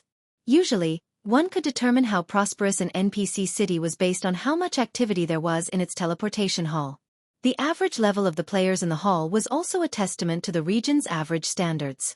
White River City's teleportation hall was extraordinarily lively. Although the city couldn't yet rival imperial capitals, it could easily compete with Empire's top-ranked cities. God's Domain's empires were incredibly large, with easily several times the player population found in the largest kingdoms. Thus, even Empire's top-ranked cities were more prosperous than Kingdom's capital cities. As far as Burning Owl knew, very few kingdoms had cities like White River City. He was also surprised by these players' average level. Most of the players in the teleportation hall had already reached level 96, with many experts at level 98. White River City's players could even rival those in imperial capitals in terms of levels. While Burning Owl assessed the situation in the teleportation hall, several more lights flashed behind him. As these players arrived, they attracted a lot of attention. They were rather hard not to notice. The moment this group appeared, everyone in the teleportation hall was overwhelmed by a sense of dread. Players' instincts urged them to flee as the newcomers' auras washed over them. What? Starlink actually dispatched its newly formed Hellfire Legion? Burning Owl frowned when he saw them. After the planar passages had opened, Starlink had allied with the superpower that ruled over the demonic Hell World, one of the 6 large-scale otherworlds that were connected to the Eastern continent. Like Dark players' favored areas, the demonic Hell World focused on slaughter, and many of its players possessed a powerful legacy L. Individually, these players were even stronger than those from the Sea God's realm. Relying on the demonic Hell World's special legacy, Starlink had formed the Hellfire Legion, which was now the strongest legion under the guild's command. The weakest of the Legion's members was a refinement realm expert, and with their special legacy, even peak experts would find these players incredibly difficult to kill. With the individual members so powerful, it was easy to imagine how horrific all 1,000 Hellfire Legion members would be when they worked together. Because of this, the various superpowers were even more afraid of Starlink. Now, Starlink had dispatched 300 Hellfire Legion members to White River City. If they had to fight those players, even Burning Owl's Heaven Piercer team would be annihilated. Vice Guild Leader, Elder Long has contacted me to inform us to avoid conflict with Starlink as much as possible. A level 100 black-clad assassin quietly reported. Aside from sending in the Hellfire Legion, Starlink has posted a bounty on Zero Wing through the adventure alliances it supports. Starlink is offering 100 CPs for Zero Wing's elite members and 1,000 CPs for core members. The guild is even offering half of the posted bounty to players who can prove they've assisted with the kills. Moreover, Starlink has declared that this bounty will remain in effect until Zero Wing has been removed from God's domain. What a high price. Even I find it tempting. It seems that Starlink truly intends to go all out. The bounty astonished Burning Owl. He hadn't expected Starlink to be so vicious. Many independent players had joined the adventure alliances Starlink had established with the various otherworld powers, and among them, many were powerful experts that could even rival superpowers' peak experts. The adventure alliance's contribution points were quite valuable. Players could use them to purchase combat techniques, weapons, equipment, rare materials, and even legacies. Members could even spend the points to hire a team of experts to assist with quests and dungeons. But those uses paled in comparison to their true value. Once members had accumulated enough CPs, they'd earn a promotion within the alliance, rising from bronze to silver, or silver to gold rank. As one rose through the ranks, not only would they receive a discount on any CP purchases, but at gold rank, they'd also earn a fixed credit salary each month. To top it all off, there were almost no restrictions on these benefits. The policy had lured many independent peak experts and top adventurer teams to join these adventure alliances. A CP in Starlink's adventure alliances was worth 3 silver, but players couldn't exchange CPs for coins. Hence, the CP reward for Starlink's bounty on Zero Wing was powerfully attractive to the adventure alliance's members. It was even enough to motivate peak experts. Even a superpower would suffer against this strategy, not to mention Zero Wing. Not even God's domain's various superpowers had thought Starlink would go such great lengths to destroy Zero Wing. Meanwhile, when Xueqi, who was raiding a level 95 super large-scale team dungeon in the Ore Empire, heard of Starlink's bounty, it surprised her a little. Vice Guild Leader, I doubt Zero Wing will last much longer now that Starlink is relying on its full strength. Should we take advantage of this opportunity? The elementalist Jing Yang suggested. That won't be necessary. All we need to do right now is capture the Ore capital city as soon as possible. Everything else is secondary, Xueqi said, shaking her head. However, after giving the matter some thought, she smiled faintly and said, that being said, send someone to keep an eye on Zero Wing. The guild has grown strong enough that its members should force Starlink to reveal its current strength. Understood, Jing Yang replied. Although he was a little disappointed that he wouldn't have a hand in Zero Wing's downfall, he didn't dare disobey Xueqi. He immediately notified some of his subordinates to watch Zero Wing. In Zero Wing's White River City residence, tension had risen among the guild's members due to the news of Starlink's bounty. Everyone was worried about the situation. They wouldn't only have to face Starlink's experts this time. Independent experts from multiple kingdoms and empires were joining this fight. If they were not careful in the fields, they could easily be surrounded and slain. Zero Wing was exceptionally strong and had absolute control over a few maps, but as they reached higher levels, they'd have to explore areas outside of the guild's influence. Leveling up would almost certainly become far more difficult. While some guild members considered continuing their development in a new guild, others noticed that the guild residents had a new teleportation point. Quick, look! We can teleport to Stone Forest City again. Crap! There's a level 98 requirement, and the guild transfer scrolls cost 500 GCPs each. Wait, something's not right. Stone Forest City has been moved to the Cold Spring Forest? Cold Spring Forest's a level 100 neutral map. What? Stone Forest City is located in a level 100 neutral map now.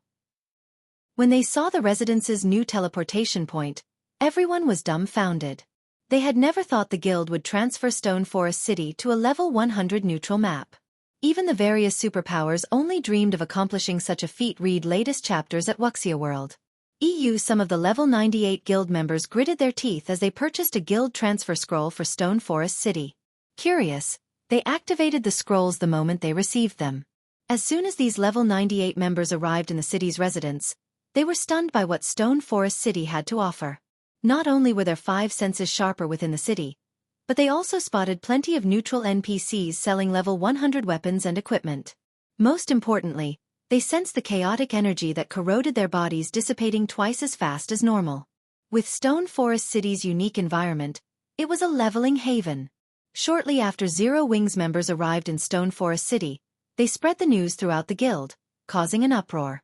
Naturally, the spies within Zero Wing reported to their respective superiors immediately.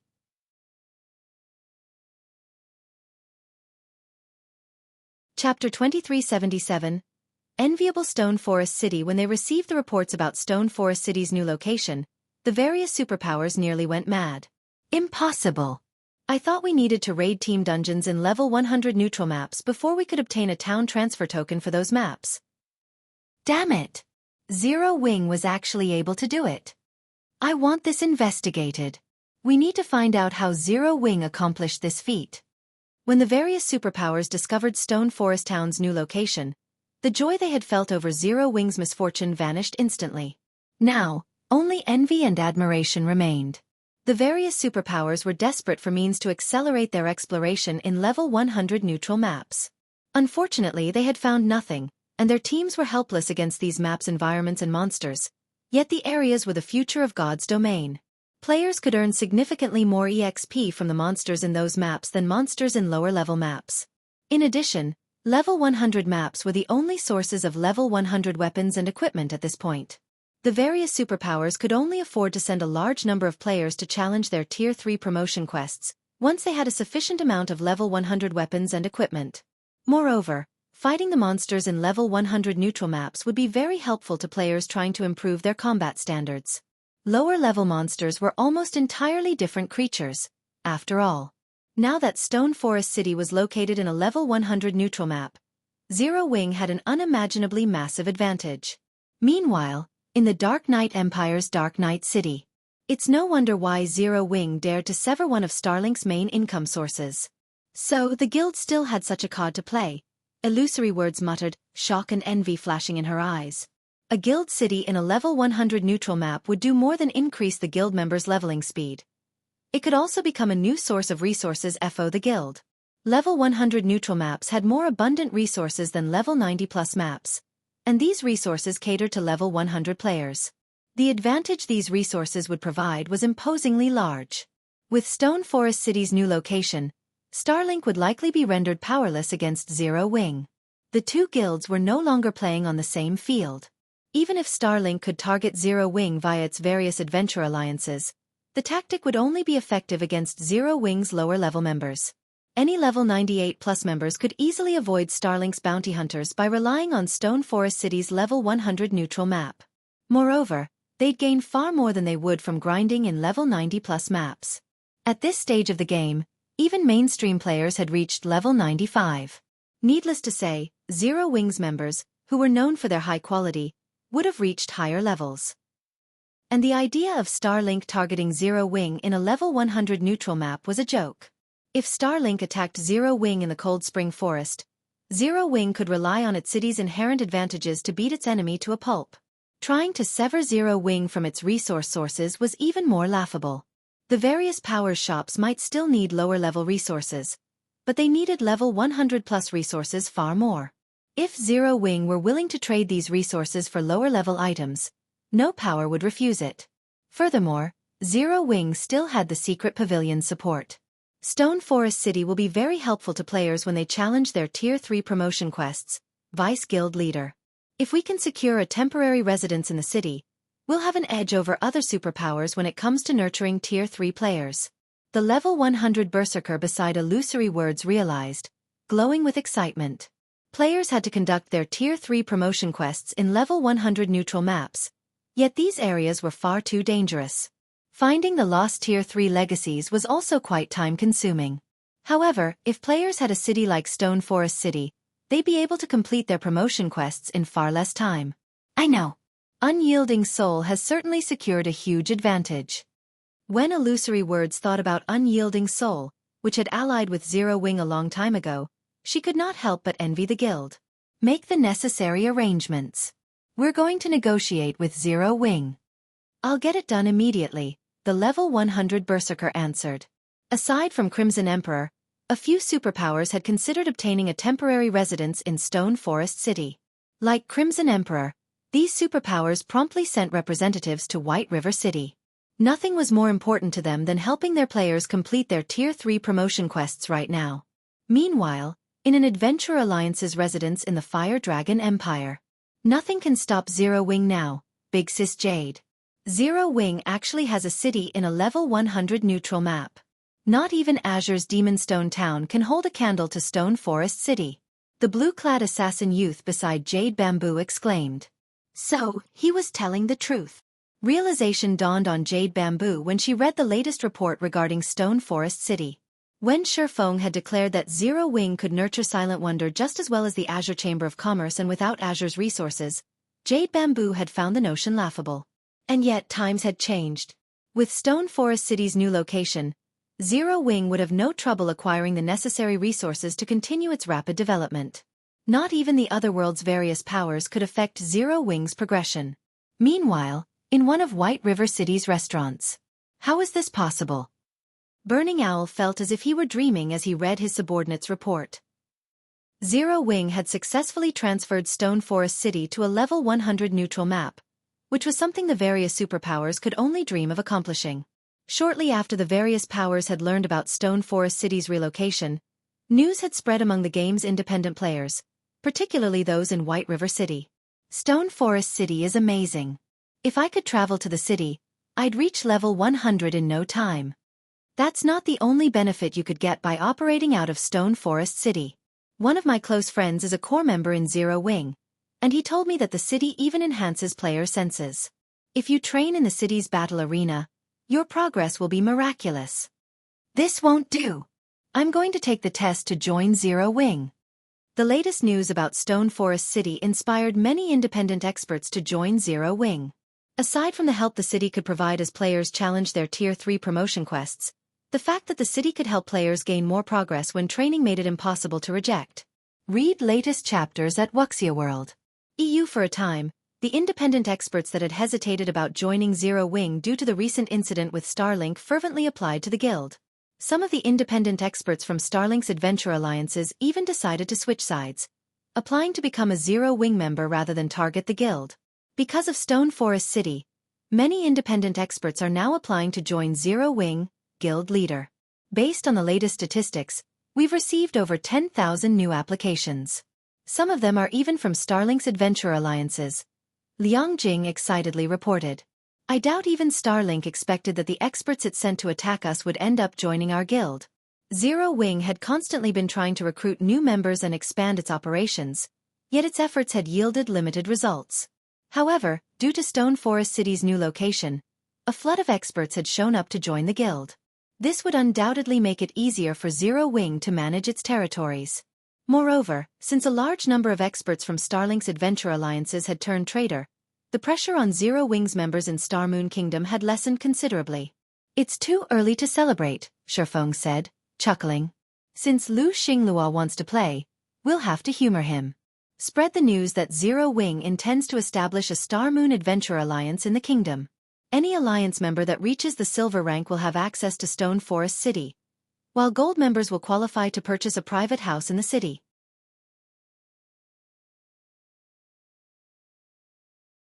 Chapter 2378. Popular Star Moon Adventure Alliance. Star Moon Kingdom, White River City. Flashing lights filled White River City's teleportation hall as group after group of players arrived. If one carefully watched these players, they'd notice that many of them wore cloaks embossed with symbols from various adventurer teams. Most were top adventurer teams from other kingdoms and empires. There were even some from other worlds.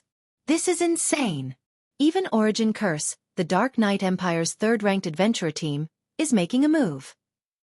I've heard that Starlink is going all out to eliminate Zero Wing this time. The organization is even offering certain benefits in addition to the current bounty. Depending on how much players accomplish, they can even earn special legacies. Zero Wing's in trouble now.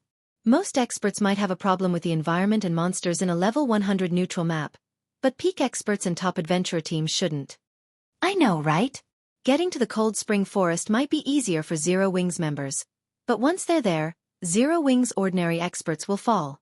Besides, exploring a level 100 neutral map is still a problem. Even if Zero Wings sends reinforcements from Stone Forest City, they'll likely suffer significant losses. As bystanders in the teleportation hall watched the various top adventurer teams and peak experts arrive, they were shocked. But they also began to place bets on which would survive to the end, Zero Wing or Starlink. Starlink really knows how to splurge, sending so many peak adventurer teams here. Xueqi, who was still working in the candlelight trading firm, was similarly surprised when he heard the news. Hiring a top adventurer team to attack a guild in a level 100 neutral map was incredibly expensive. Yet Starlink had dispatched so many of them. It had likely paid a high enough price that even super guilds would wince. Guild leader, I just received news that Starlink's Hellfire Legion members are starting to move toward the Cold Spring Forest. By the looks of it, they intend to attack our teams grinding in the area, Silent Wonder, who was grinding for EXP, worriedly reported. Why don't I negotiate with my family to borrow some of their experts? Zero Wings members had Stone Forest City to fall back to, but they still had to leave the city to level up. Unfortunately, Zero Wings foundations were still unsteady. Although an expert could rival a peak expert with the Crimson Sunset, Zero Wing didn't have enough of the sets to match the number of peak experts Starlink had dispatched.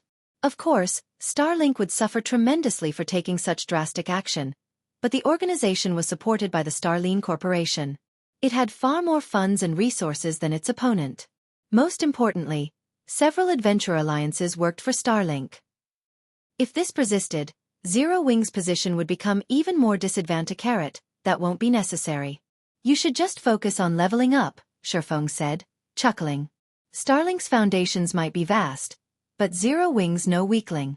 Xueqi wouldn't have dared consider clashing with Starlink directly before he had transferred Stone Forest City to the Cold Spring Canyon, but things had changed. All right. My team and I will try to reach level 100 as quickly as possible, Silent Wonder said, nodding. She knew that she could only display the Crimson Sunset's full strength by reaching level 100. After Xueqi disconnected his call with Silent Wonder, Liang Jing entered the basic meditation room. Guild leader, I've planned the basic organization and benefits for the Adventure Alliance. The Alliance's residence is ready, as well. We now have residences in White River City, Starmoon City, Zero Wing City, and Stone Forest City. We can begin to recruit members at any time, Liang Jing proudly announced. She brimmed with anticipation and confidence about the new Adventure Alliance Zero Wing was about to establish.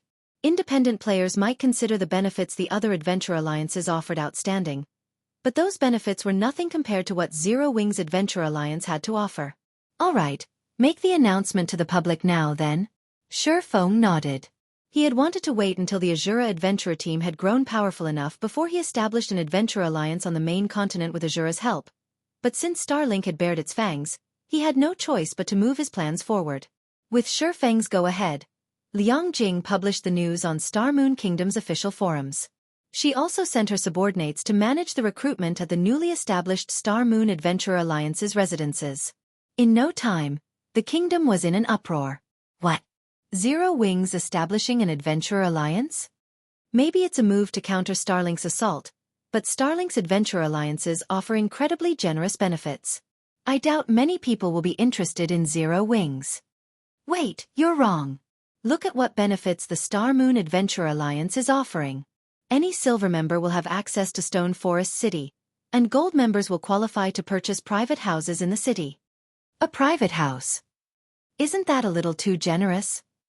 So far, Zero Wing has only leased Stone Forest City's houses, yet countless people fought over them. If we could buy one of our own, our leveling speed would skyrocket. That's not all. The Starmoon Adventure Alliance has quite a few residences, as well. There's even one in Stone Forest City and Zero Wing City, and members can rest in the residences for free. When the kingdom's independent players saw the benefits the Starmoon Adventure Alliance offered, they were ecstatic. Many even dropped what they were doing and ran toward the recruitment venues. Stone Forest City was the only city in God's domain located in a level 100 neutral map. Countless experts dreamed of entering the city, not to mention purchasing one of Stone Forest City's private houses. Not even the various superpowers peak experts had that privilege.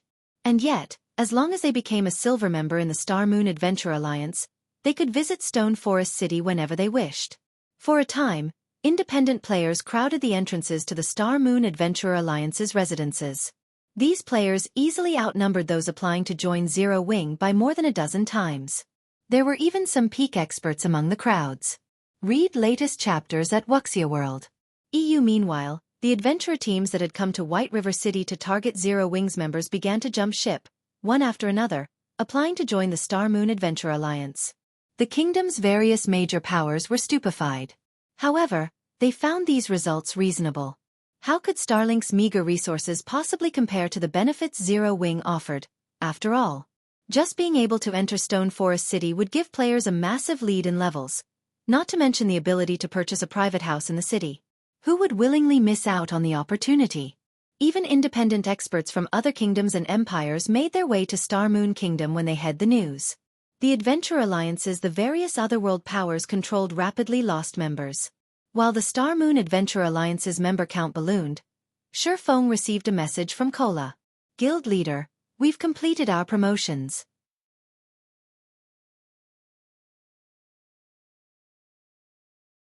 Chapter 2379. Overestimating oneself. They're finally done? Joy blossomed in Xueqi's heart when he read Cola's message. Any player that successfully completed their Tier 3 promotion quest at this stage of the game instantly became an apex combatant. Their combat power would be leagues ahead of Tier 2 players. Not even Tier 2 domain realm experts were a match for Tier 3 players. Now that Cola and the others had completed their Tier 3 promotion quests as well, they could be the guild spearhead, quelling any troubles that plagued their guildmates. Xueqi would no longer have to spend all day running around and putting out fires, having more time to invest in his own affairs. He still had many important, unfinished quests, but since Zero Wing had been at risk and lacked enough powerful experts to protect it from the various superpowers, Xueqi had been forced to put his quests on hold. Now that Cola and the others had returned, he could return to his quests without worry. Suddenly, Liang Jing contacted Xueqi, nervously informing him, Guild leader, a group of people from Demon Palace wish to discuss business with you. The Demon Palace? Xueqi was confused when he heard the name. What business do they have with me? Demon Palace had been extremely famous during his previous life. Not only had the guild taken over the entire demonic hell world early on, but it had also been one of the few up-and-coming superpowers in God's domains. After years of development, it had grown into one of the few existences that had the power to contend with the 5 great super guilds of God's domain. However, the demonic hell world's planar passage was connected to the Ten Saints Empire, one of the 4 great empires. The Ten Saints Empire was also quite far from Star Moon Kingdom. Teleporting between the empire and the kingdom cost roughly 9 gold per person. Do you wish to meet them? Liang Jing asked. Let them wait in the reception room for now. I'll head that way, Xueqi said. After giving the matter some thought, he agreed to meet with the Demon Palace's representatives. Demon Palace was no ordinary superpower. Although it had yet to reveal its fangs, no superpower would dare underestimate it. The Demon Palace had the support of 2 international corporations and was the demonic hell world's absolute overlord. The demonic hell world was only slightly smaller than an empire, and due to its environment, the players from the demonic hell world were far stronger than those on the main continent. In addition, Demon Palace had developed relatively smoothly since it had no competitors in its homeworld. Even the strongest super guild on the main continent struggled with roadblocks and setbacks, yet Demon Palace had faced no such issues. It was easy to imagine how powerful the guild had become. Most importantly, the easiest way for players to travel to the Western continent was through the Ten Saints Empire. The empire had a dimensional passage, which was the largest and most stable in God's domain, that connected the 2 main continents. This passage also had the least restrictions. Naturally, the Ten Saints Empire's various superpowers had taken control of the dimensional passage after its activation. One of those superpowers was Demon Palace. Because of this, many superpowers petitioned the Demon Palace for partnerships, which allowed the guild to build its strength and influence. At this point, it was only slightly weaker than the 5 great super guilds. Once Xueqi had tidied up his work with the Crimson Sunsets, he made his way to the reception room in Zero Wing's residence. 3 demonic fighters in pitch-black armor quietly waited in the top-floor reception room. Not only were all 3 level 100, but their auras felt as if the demon god himself stood in the room with them. The Tier 2 experts standing guard by the doors shuddered as these auras washed over them. Zero Wing is quite interesting. Despite such weak members, it dares to provoke Starlink.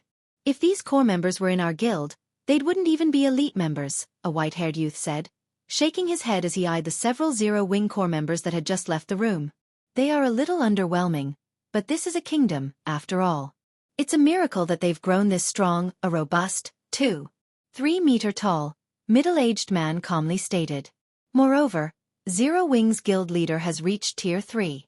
It is not without reason that the vice guild leader has set his sights on Zero Wing. Naturally, the vice guild leader knows what he's doing. Zero Wing is lucky our vice guild leader has noticed it. Even Starlink's guild leader had to go to great lengths to negotiate a partnership.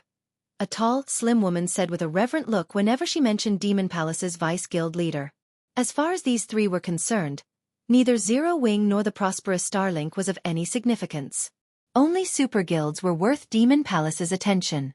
While the trio conversed, Xueqi entered the room, however, the three players didn't seem overly interested in him. They only observed Xueqi in silence. Greetings, Guild Leader Black Flame. I am Evil Qilin, an elder from Demon Palace. The middle-aged man introduced himself. My two companions are the vice-commanders of Demon Palace's third trump card legion. Greetings, Xueqi replied. When he sensed the trio's violent auras, he realized that all three were very strong. The middle-aged man, in particular, was likely only slightly weaker than Giant's Heart's White Autumn. If not for White Autumn's sea god's blessing, he wouldn't even be a match for the middle-aged man. May I know what business you have with me? Our vice guild leader values the Star Moon Adventure Alliance and desires a cut of the action. We aren't asking for much of the Alliance's shares. 30% will be enough. In return, Demon Palace will supply Zero Wing with the demonic Hell World's rare materials and special legacies, Evil Qilin said. In addition, we would like a temporary residence in Stone Forest City and 30% of the city's shares. In exchange, Demon Palace will step in to resolve the Zero Wing's trouble with Starlink. I'm sure Starlink will back away out of respect for Demon Palace.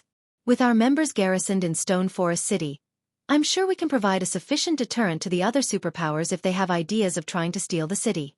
Zero Wing will be able to develop in peace and join the ranks of God's domain superpowers. Naturally, Zero Wing welcomes a partnership between Demon Palace and the Star Moon Adventure Alliance. However, we can handle Starlink on our own. There is no need for Demon Palace to get involved, Xueqi said, chuckling. Xueqi had no intention of parting with a single % of Stone Forest City's shares right now, let alone handing over 30% in exchange for protection. Although you are quite formidable, Guild Leader Black Flame, you are only one person. Meanwhile, thanks to some of the demonic Hell World special legacies, Starlink has established the Hellfire Legion, its strongest force. If you encounter 5 or 6 members of the Hellfire Legion, you might be fine, but even as a Tier 3 player, a 100-man team may overtake you. You should reconsider, Evil Qilin said, sneering disdainfully when he heard that Xueqi had no intention of sharing Stone Forest City.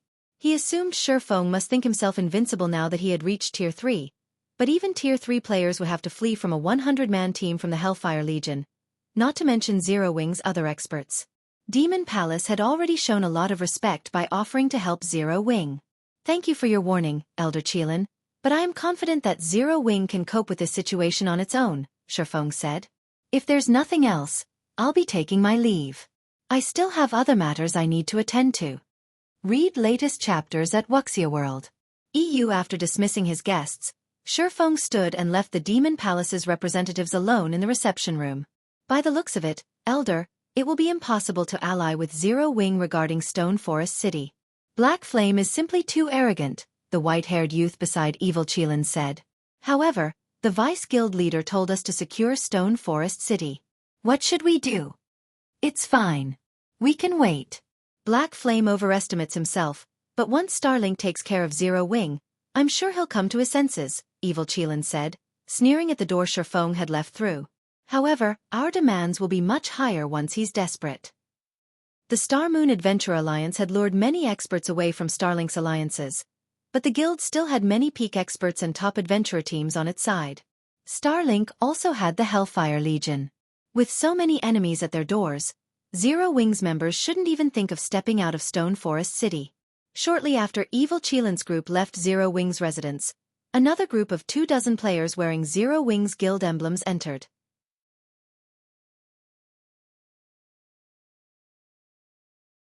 Chapter 2380. Tier 3 Team. Many players waited in Zero Wings residence for their turn to take the recruitment test, making the residence quite lively. Because of the commotion, no one noticed the 24 cloaked Zero Wing members' arrival.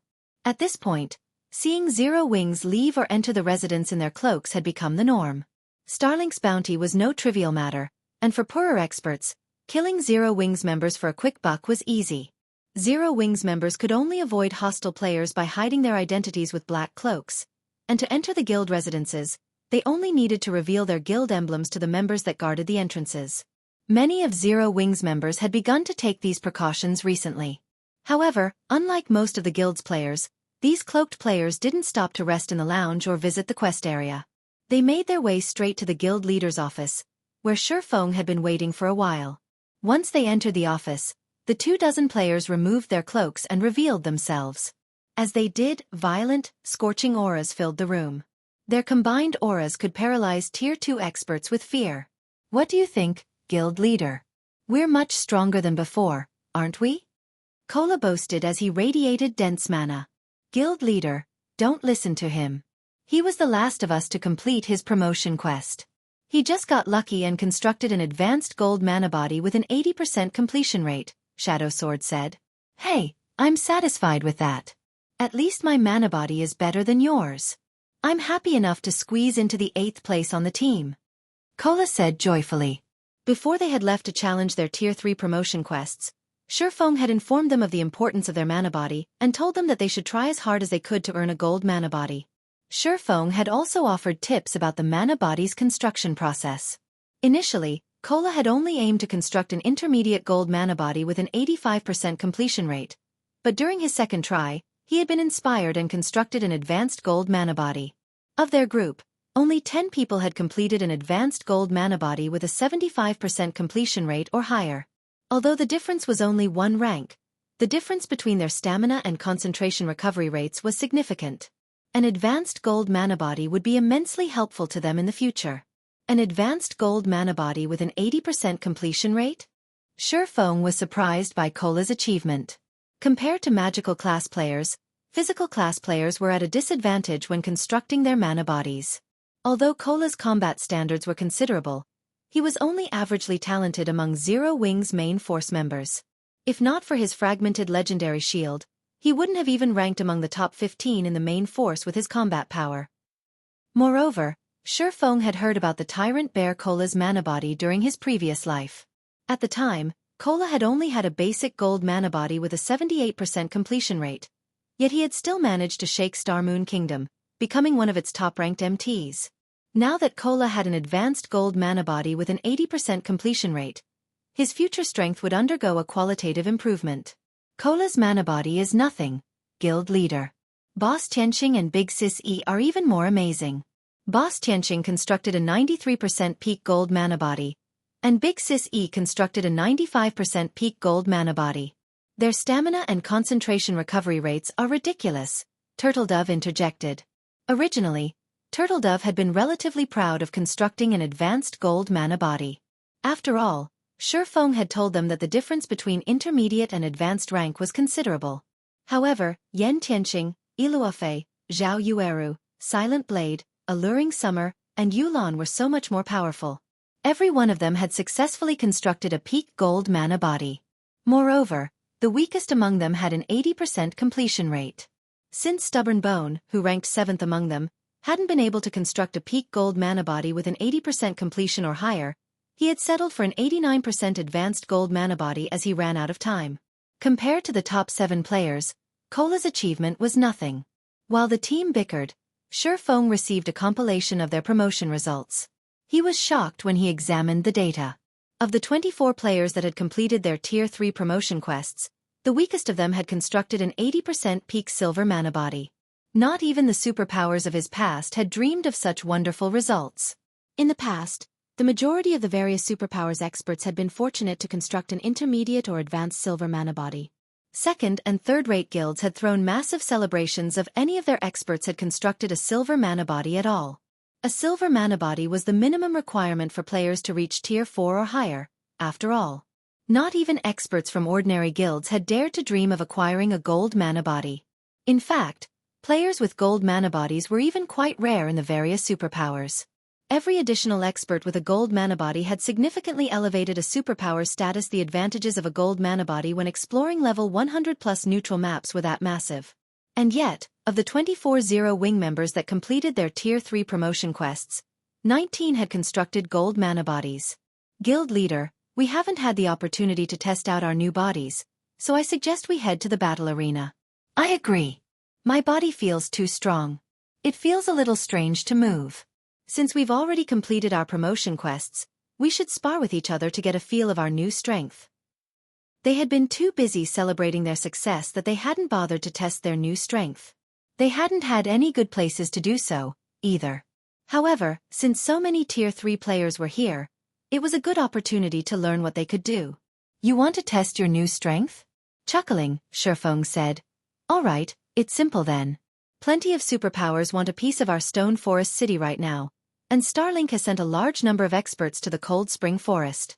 You guys can go and test your strength there, and while you're at it, inform Starlink's people that they have no place in the Cold Spring Forest. Even after finding out that Cola and the others had completed their Tier 3 promotion quests, Xueqi had still worried that they didn't have enough players to deal with Starlink's forces. Initially, he had planned to mobilize the Night Division to teach Starlink a lesson and warn the other superpowers against trying to steal Stone Forest City. However, it seemed that he could save Zero Wing's final trump card. With the superior mana bodies Cola and his companions had constructed, they could move through the Cold Spring Forest unobstructed. Read latest chapters at Wuxia World. Oops, Starlink. Wonderful. I've been itching to practice some of the combat techniques I haven't fully mastered yet. Starlink's peak experts should be excellent practice partners. Xueqi's decision excited the entire team. Although fighting a bunch of Tier 2 experts wouldn't help them properly gauge their new strength, they could use this opportunity to test the effects of their Tier 3 mana bodies in a level 100 neutral map. The 24 main force members then resupplied and repaired their equipment in White River City before teleporting to Stone Forest City.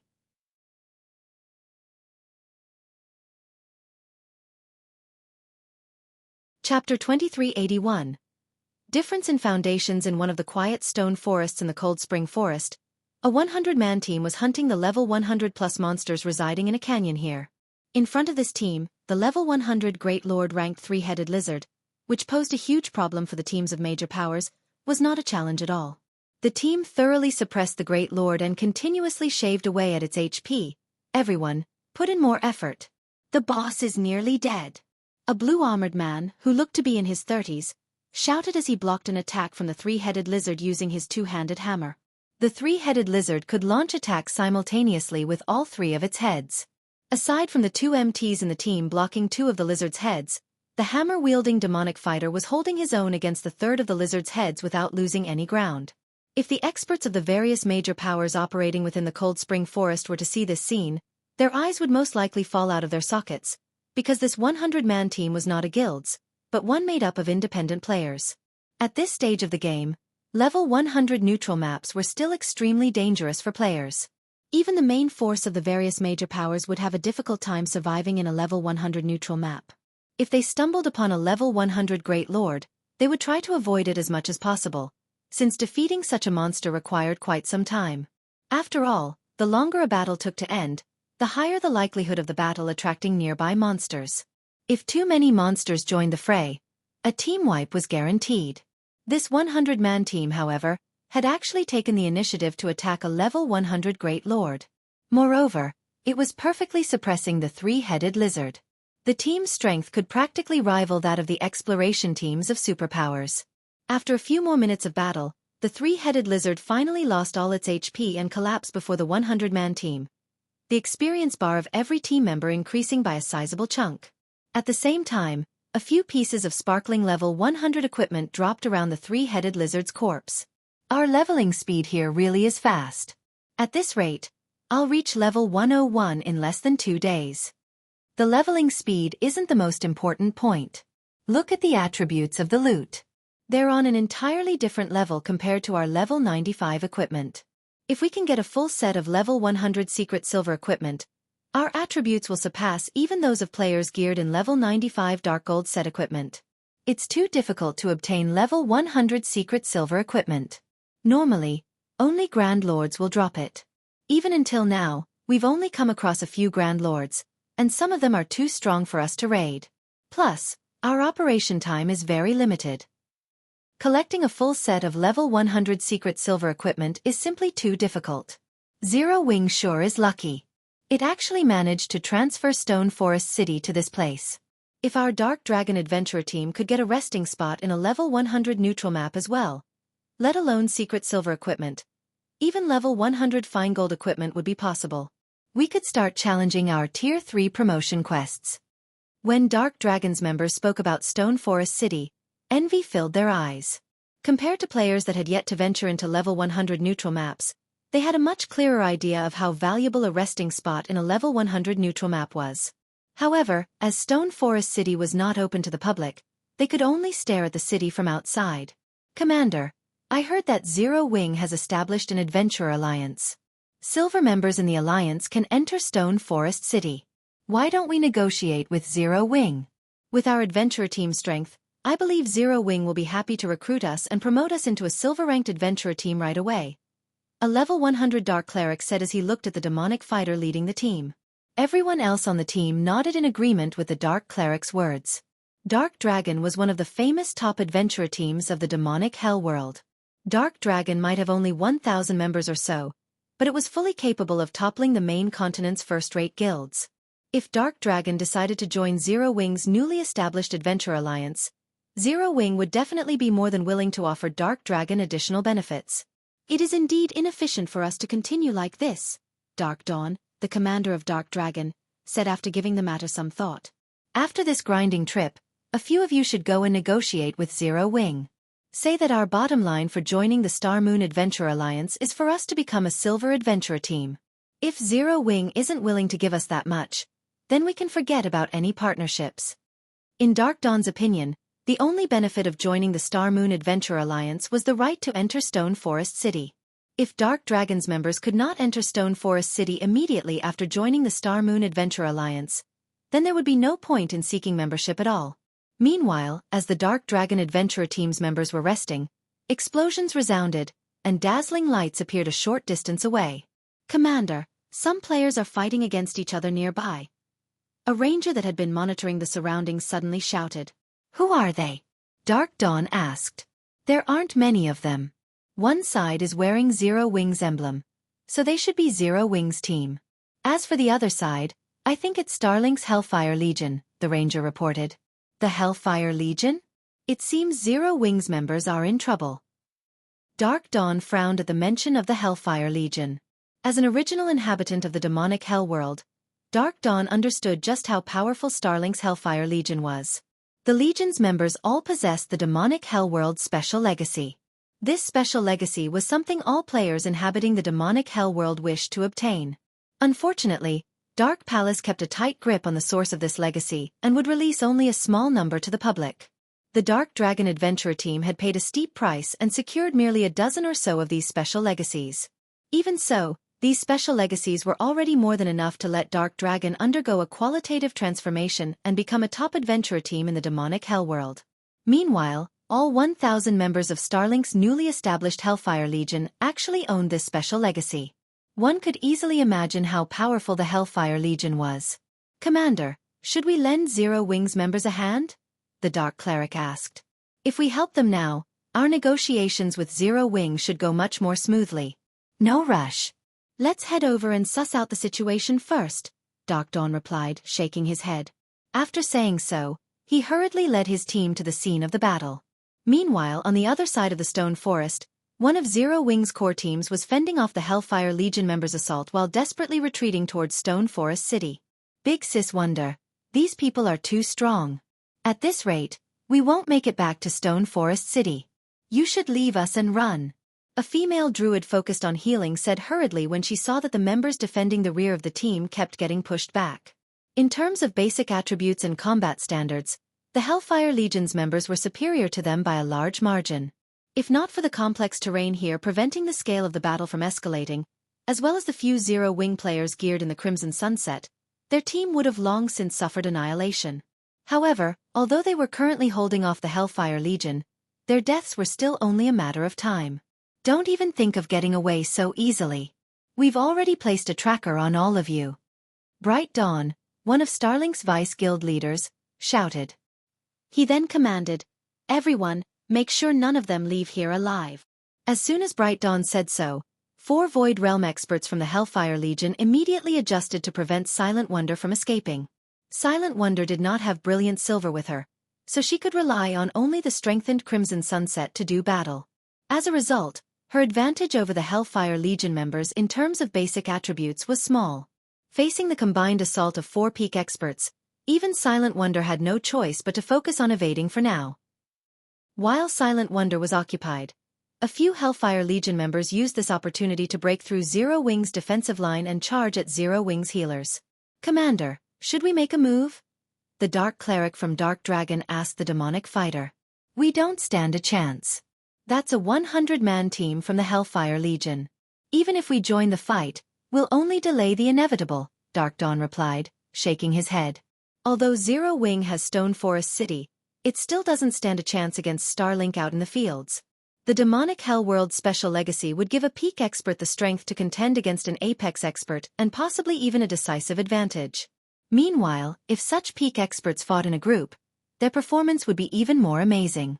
Unless Zero-Wing's members gained this special legacy or its equivalent, they would not stand a chance against the Hellfire Legion members at all. Read latest chapters at Wuxia World. EU. As Zero-Wing's casualties were increasing, however, a loud hum suddenly came from the sky, immediately attracting everyone's attention. When everyone turned to look at the origin of this noise, what entered their sights was a giant crimson vessel made of steel. Before anyone could react, 24 figures jumped off the steel ship. Meanwhile, along with the appearance of these 24 members, Starlink's and Dark Dragon's members all fell into a stunned silence. Tier 3 players.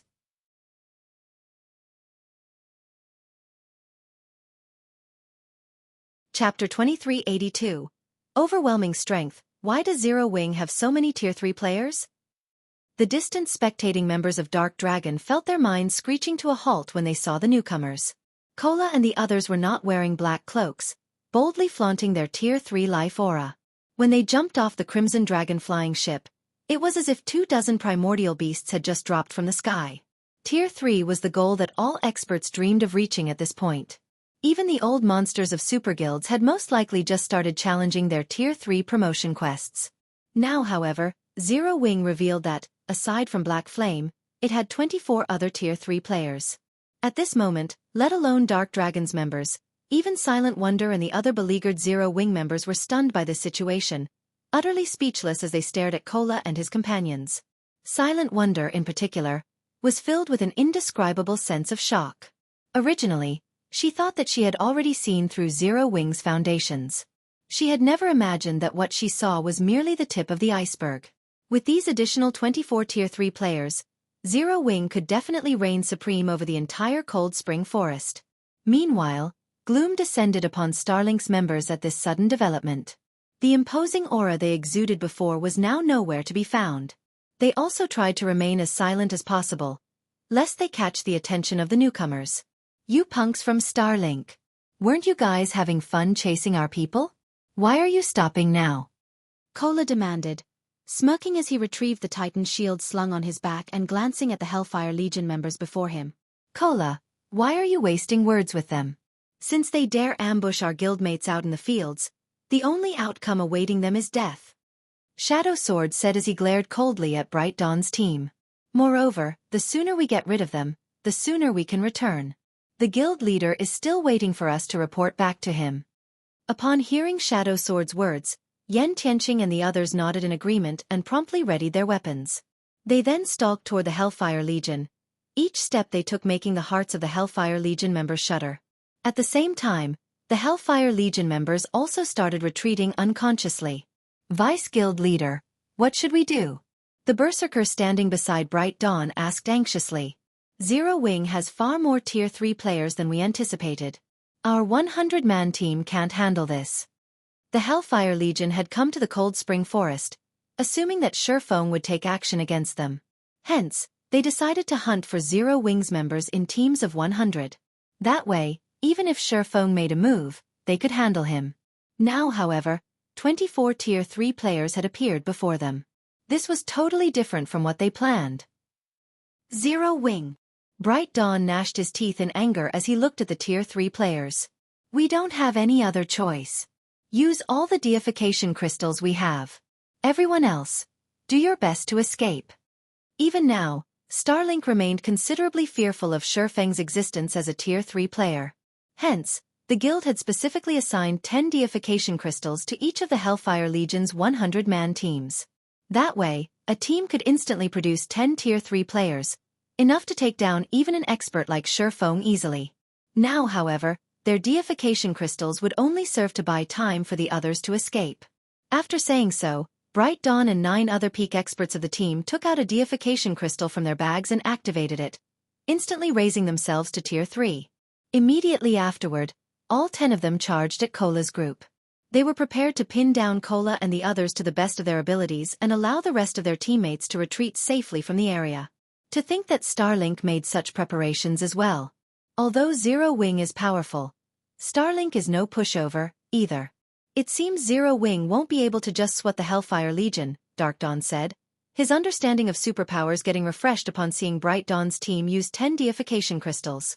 After Dark Dragon became a top adventurer team in the demonic Hellworld, Dark Dawn had believed that Dark Dragon was superior to the main continent's various superpowers in terms of peak combatants.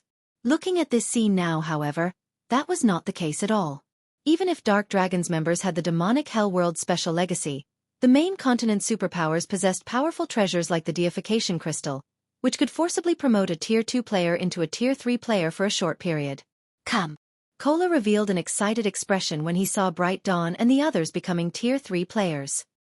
He then raised his shield and charged forward all by himself, the confidence he exuded making it seem as if the 10 Tier 3 peak experts before him were no different from common monsters. Coming at us alone? Bright Dawn sneered at Cola's recklessness. If you want to die so badly, we'll grant your wish. Everyone, get rid of him first. Although they were at a numerical disadvantage in terms of Tier 3 experts, every one of them was a true peak expert. This was also the reason why Bright Dawn dared harbor the thought of distracting Cola and the others. Now, Cola was actually charging at their group all alone. Even if Cola was an MT, this was simply suicidal. After saying so, Bright Dawn swung the white bone greatsword he wielded. The violent aura of death the greatsword released transforming into 3 ghosts that flew at Cola. Not only did every one of these ghosts carry 120% of Bright Dawn's strength, but these ghosts were also akin to doppelgangers. Bright Dawn could control them for 10 seconds. Tier 3 Undead Knight skill. Undying Rage.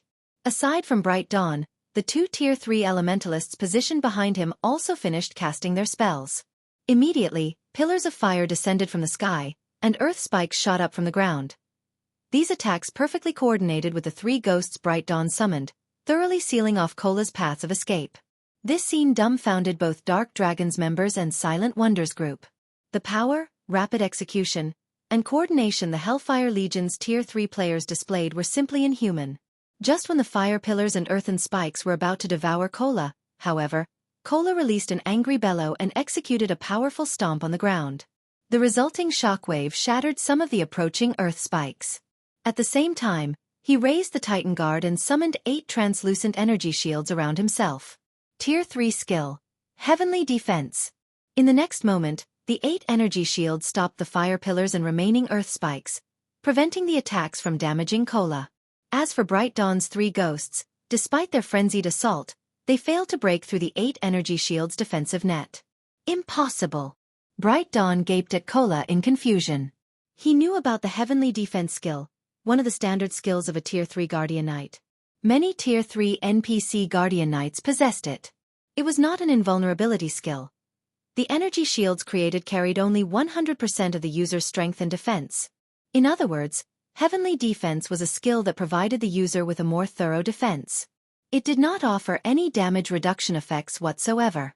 Now, however, even after receiving multiple Tier 3 attacks, Cola had actually come out unscathed. If Xueqi were present, he would not have found this situation surprising at all. Setting aside the fact that Cola wielded a fragmented legendary shield, his Tier 3 mana body alone already allowed him to trample pseudo-Tier 3 players like Bright Dawn. The deification crystal did temporarily promote a player to Tier 3. However, the improvements provided applied only to skills, basic attributes, and physique. The deification crystal did not grant players a Tier 3 mana body. Meanwhile, without a Tier 3 mana body, players couldn't fully exhibit the power of Tier 3 skills and spells. In contrast, Tier 3 skills and spells empowered by a Tier 3 mana body would manifest drastically stronger effects. Before Bright Dawn and the other Hellfire Legion peak experts could react to the situation, Cola had already arrived before Bright Dawn and executed Shield Bash. Sensing the incoming attack, Bright Dawn instinctively raised his Whitebone sword to block the attack. Read latest chapters at Wuxia World. EU boom. Upon collision, Bright Dawn felt as if a truck had just rammed him.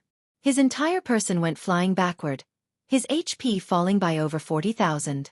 The two sides were on entirely different strength levels. At this time, Zero Wing's other Tier 3 players had also made a move. Similar to Bright Dawn, the Hellfire Legion's other Tier 3 players were overwhelmed in both raw power and agility. Unable to put up any resistance whatsoever against Zero Wing's members, they rapidly lost HP.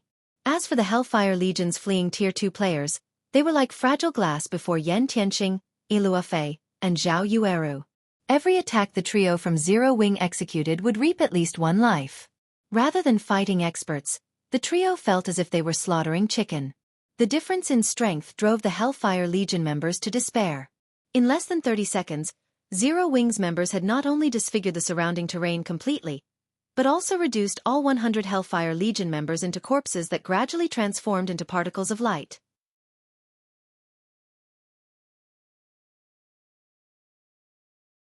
Chapter 2383. Shocking the continent upon seeing the Hellfire Legion members dissipating corpses, the spectating members of the Dark Dragon Adventurer team fell into a daze. So, these are Tier 3 players? Dark Dawn's heart quaked after seeing Cola and the other Tier 3 experts' performance. It was no exaggeration to say that fights between Tier 2 players and Tier 3 players were on entirely different levels. Although Dark Dawn had understood that Tier 2 players couldn't win against Tier 3 players, he had never dreamed that the gap was this massive. Although every member of the Hellfire Legion possessed the demonic Hellworld special legacy, none of the Hellfire Legion's Tier 2 players had lasted more than one hit against Zero Wing's Tier 3 players. The strength of Tier 3 classes completely exceeded Dark Dawn's expectations. From the fight between the Hellfire Legion and Zero Wing, Dark Dawn could tell that Tier 3 players were superior not just in terms of basic attributes but also in reaction speed. A Tier 2 peak expert himself, Dark Dawn could tell that his reaction speed was slower than Cola's and the others by a heartbeat. Although the difference wasn't massive by any means, it was still enough to determine whether one could block an attack or not. This difference was why the Hellfire Legion's Tier 2 players failed to block the attacks launched by Zero Wing's Tier 3 players, and ended up getting killed instantly. After watching the performance of Zero Wing's 24 Tier 3 players, Dark Dawn concluded that even an army of 10,000 Tier 2 experts would suffer annihilation if they tried fighting against these 24 Tier 3 players. At this moment, the other members of Dark Dragon shared similar thoughts. The frightening power and reaction speed Zero Wing's members displayed simply weren't something that could be overcome with numbers. While Dark Dragon's members were quietly discussing among themselves, Cola and the others suddenly looked in their direction. This situation frightened Dark Dragon's members, and they very nearly turned around to flee. "Commander, they're not mistaking us for Starlink's members, right?" The Dark Cleric standing beside Dark Dawn asked worriedly. Having witnessed the combat power Cola and the others displayed, the Dark Cleric was sure that if Zero Wing's Tier 3 experts took action, then Dark Dragon's 100-man team would definitely share the Hellfire Legion's fate. In fact, the Dark Dragon team might die even more quickly than the Hellfire Legion. Now that they had already reached level 100, getting killed even once would pose a significant setback. After all, the amount of EXP required to go from level 99 to level 100 was massive. Moreover, the difference in strength between level 99 and level 100 players meant they would also miss out on many exploration opportunities. "I don't know. We should head over and greet them first," Dark Dawn replied, shaking his head. He then steeled himself to step forward and take the initiative to greet Zero Wing's members. However, by the time Dark Dawn stood up from his hiding place, Cola's group had already collected the items the Hellfire Legion dropped. They then brought the other Zero Wing members onto the Crimson Dragon flying ship and disappeared from the stone forest. Dark Dragon's members breathed out a deep sigh of relief. They're actually ignoring us? Dark Dawn could not help a bitter smile when he saw Cola and the others leaving. The Dark Dragon Adventurer team was an existence that even the expert teams of superpowers feared. However, in the eyes of Cola and the others, Dark Dragon's members were akin to common monsters. However, Dark Dawn also understood the perspective of Zero Wing's Tier 3 players. Cola and the others possessed the qualifications to look down on the Dark Dragon Adventurer team. At this moment, Dark Dawn regretted his previous hesitation. Had his team moved to help Zero Wing earlier, they might have been able to form a close relationship with Zero Wing's Tier 3 players. Commander, they're gone. Should we head back to the canyon? The Dark Cleric standing beside Dark Dawn asked. No, we're returning to White River City, Dark Dawn said, shaking his head. We're returning? But we still have plenty of time before we run out of gas, the Dark Cleric argued. Returning now will be a huge waste. Level 100 neutral maps were quite distant from NPC cities. Even with the help of a mount, players still took a very long time to reach a level 100 neutral map. Hence, every team that visited the Cold Spring Forest would endure to their very limits before choosing to return. Their team had spent just half of their expected time in the Cold Spring Forest, yet Dark Dawn was already calling for them to return. We're returning. The sooner, the better. It'll be best if we can join the Star Moon Adventure Alliance before news regarding this matter gets exposed, Dark Dawn said seriously. Previously, Dark Dawn had still been hesitating over whether he should get Dark Dragon involved in the struggle between Zero Wing and Starlink. After all, the potential risks of siding with Zero Wing were greater than the potential gains. Now, however, he no longer cared about that. 24 Tier 3 players. With this many Tier 3 players, Zero Wing could rule over the Cold Spring Forest with an iron fist. The various superpowers would be crazy to pick a fight with Zero Wing here. Not to mention, Zero Wing also had Stone Forest City as its base. Once news of Zero Wing's Tier 3 players got out, adventurer teams and experts would definitely flock to the Star Moon Adventure Alliance. Hence, Dark Dragon had to join the alliance before that happened, and quickly accumulate CPs to raise its position in the alliance. After all, once the demand for the alliance's CPs increased, acquiring CPs would become more difficult. The Dark Cleric immediately understood what his commander meant. Following which, Dark Dragon's members hurried back to White River City. Meanwhile, shortly after the Dark Dragon Adventurer team left the Cold Spring Forest, the shocking news that a 100-man team from Starlink's Hellfire Legion got annihilated reached the ears of the various superpowers. A 100-man team from the Hellfire Legion got annihilated? 24 Tier 3 players? How is this possible? Burning Owl, who was currently raiding a field boss, was astonished as he read the report his subordinate just sent him. Starlink's Hellfire Legion had shocked the various superpowers with its might. Even Burning Owl was not confident that his Heaven Piercer team could survive an encounter with the Hellfire Legion. After all, the demonic Hell World Special Legacy was no laughing matter. Now, however, a 100-man team from the Hellfire Legion actually got annihilated. Moreover, Zero Wing now had an additional 24 Tier 3 players. Burning Owl could understand how a monster like Xueqi had come into existence. After all, as the guild leader of Zero Wing, Xueqi could utilize all of his guild's resources to go on dangerous and rewarding adventures. Hence, his reaching level 100 and completing his Tier 3 promotion quest so quickly was still within the realm of probability. However, Burning Owl simply couldn't bring himself to believe that aside from Xueqi, Zero Wing also had 24 more Tier 3 players. After all, even Long Xianglong had just started challenging his Tier 3 promotion quest. Burning Owl himself felt unready to take on the challenge. Shortly after the various superpowers received this information, news of Zero Wing's 24 additional Tier 3 players spread quickly to the ears of the various major powers as well. Over 20 Tier 3 players? How did Zero Wing accomplish such a feat? Amazing! Too amazing! Zero Wing is actually patrolling the Cold Spring Forest using its flying ship, combined with those 24 Tier 3 players. Nobody will dare target Zero Wing in the Cold Spring Forest now. Aside from the various major powers members, quite a few independent experts also heard about Zero Wing's recent achievements and were stupefied by this situation. As for the top adventurer teams that were originally planning to attack Zero Wing's members, they gave up on the idea, especially after seeing the mobility of the Crimson Dragon flying ship. After this incident, the number of players seeking to join Zero Wing and the Star Moon Adventure Alliance skyrocketed. Guild Leader. The commanders of many top and well-known adventurer teams have just contacted us. They're hoping that we can increase the variety of rare resources we're accepting so that they can earn more points and get promoted to the silver rank a little sooner. Some superpowers also want to form a partnership with us in exchange for letting their members enter Stone Forest City. Liang Jing announced excitedly after contacting Xueqi. Read latest chapters at Wuxia World. EU. It seems the actions of Cola's group yielded quite a result, Xueqi said, chuckling.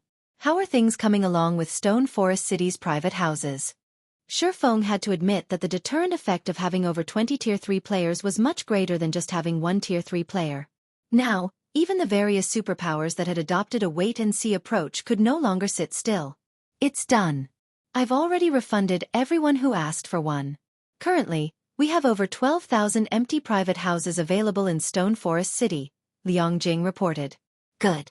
Make an announcement stating that Stone Forest City will not be opened fully to the public. Candlelight will also be holding an auction for the leasing of Stone Forest City's private houses, and anyone who rents a private house in the city will be able to live in it immediately, Xueqi said, smiling. Xueqi had set aside the matter of leasing Stone Forest City's private houses, as the time hadn't been right. However, now that Cola and the others had completed their Tier 3 promotion quest and Zero Wing already had its own night division, including Stone Forest City's current popularity, it was the perfect time to lease Stone Forest City's private houses.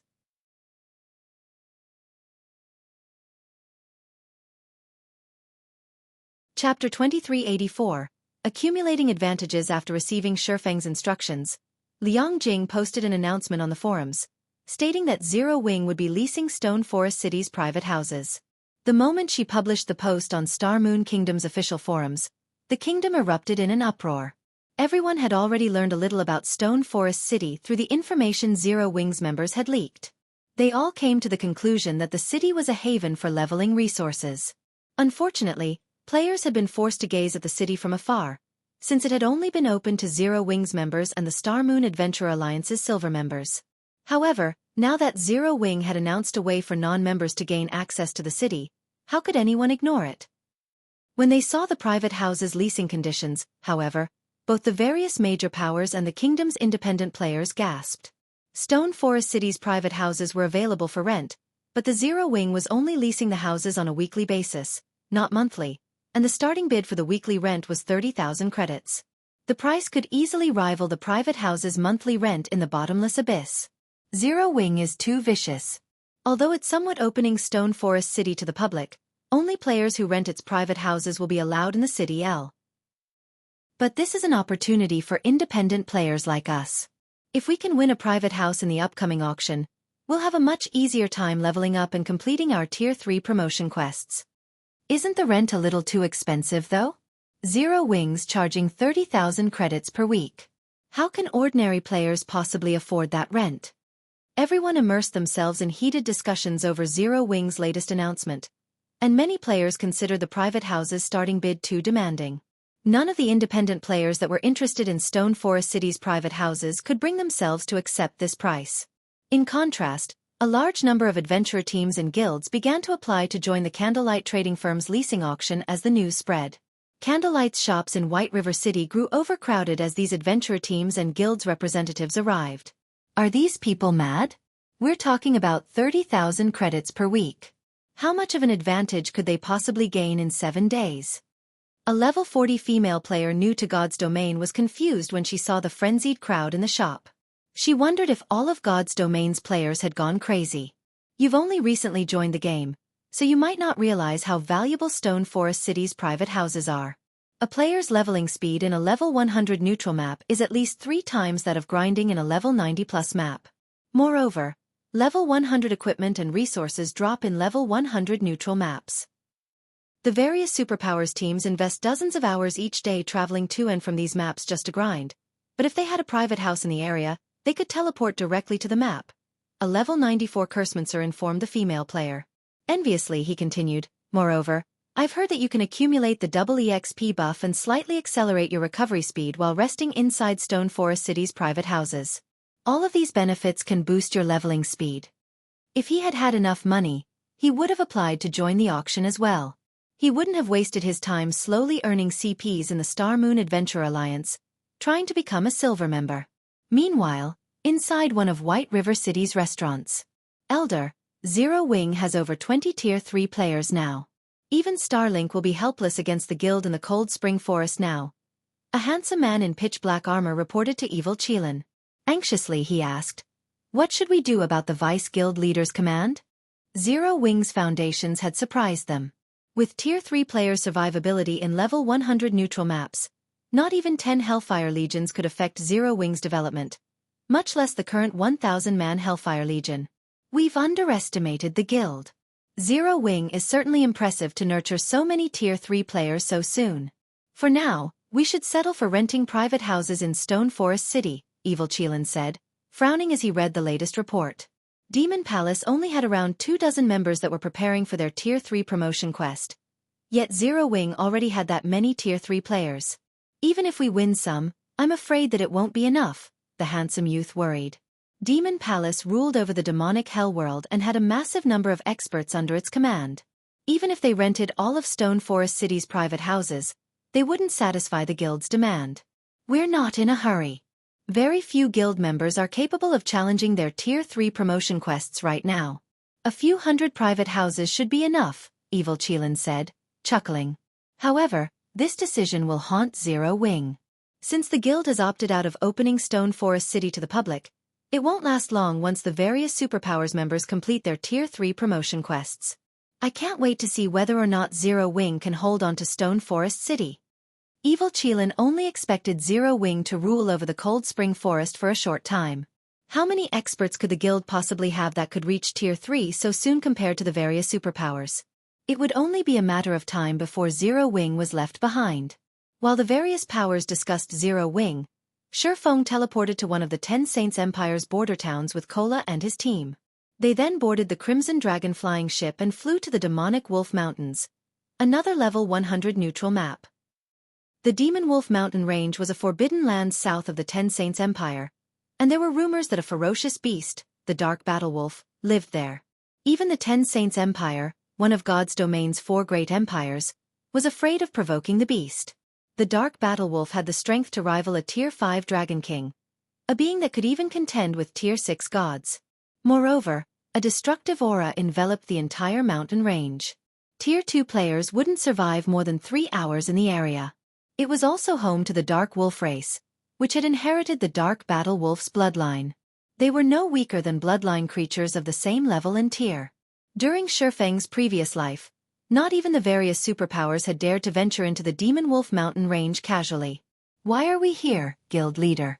This environment even feels ominous for Tier 3 players. We're not here to grind, are we?"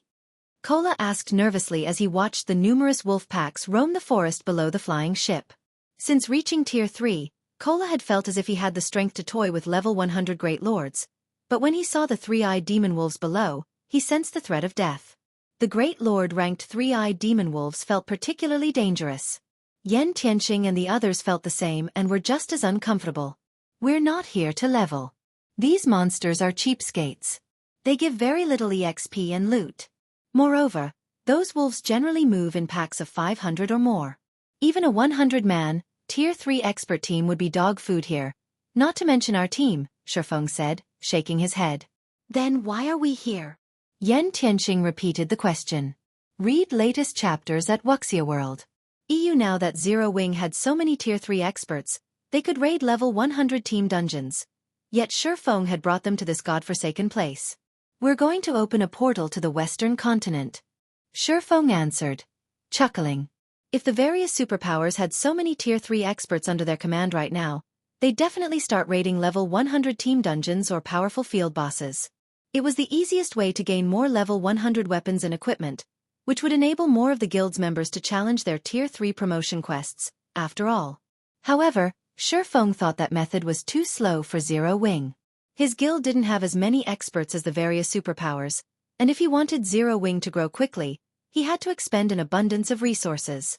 The fastest way to acquire these resources was through trade between the two continents. Xueqi hadn't had the ability to travel to the Western continent before, But now that Kola and his team had reached Tier 3, Zero Wing had a chance of opening the portal to the other continent. Naturally, Xueqi would take advantage of this opportunity. You're tuning in to the Xueqi's Martial Arts Saga YouTube channel. Don't forget to subscribe and join us on this journey to catch the most captivating stories.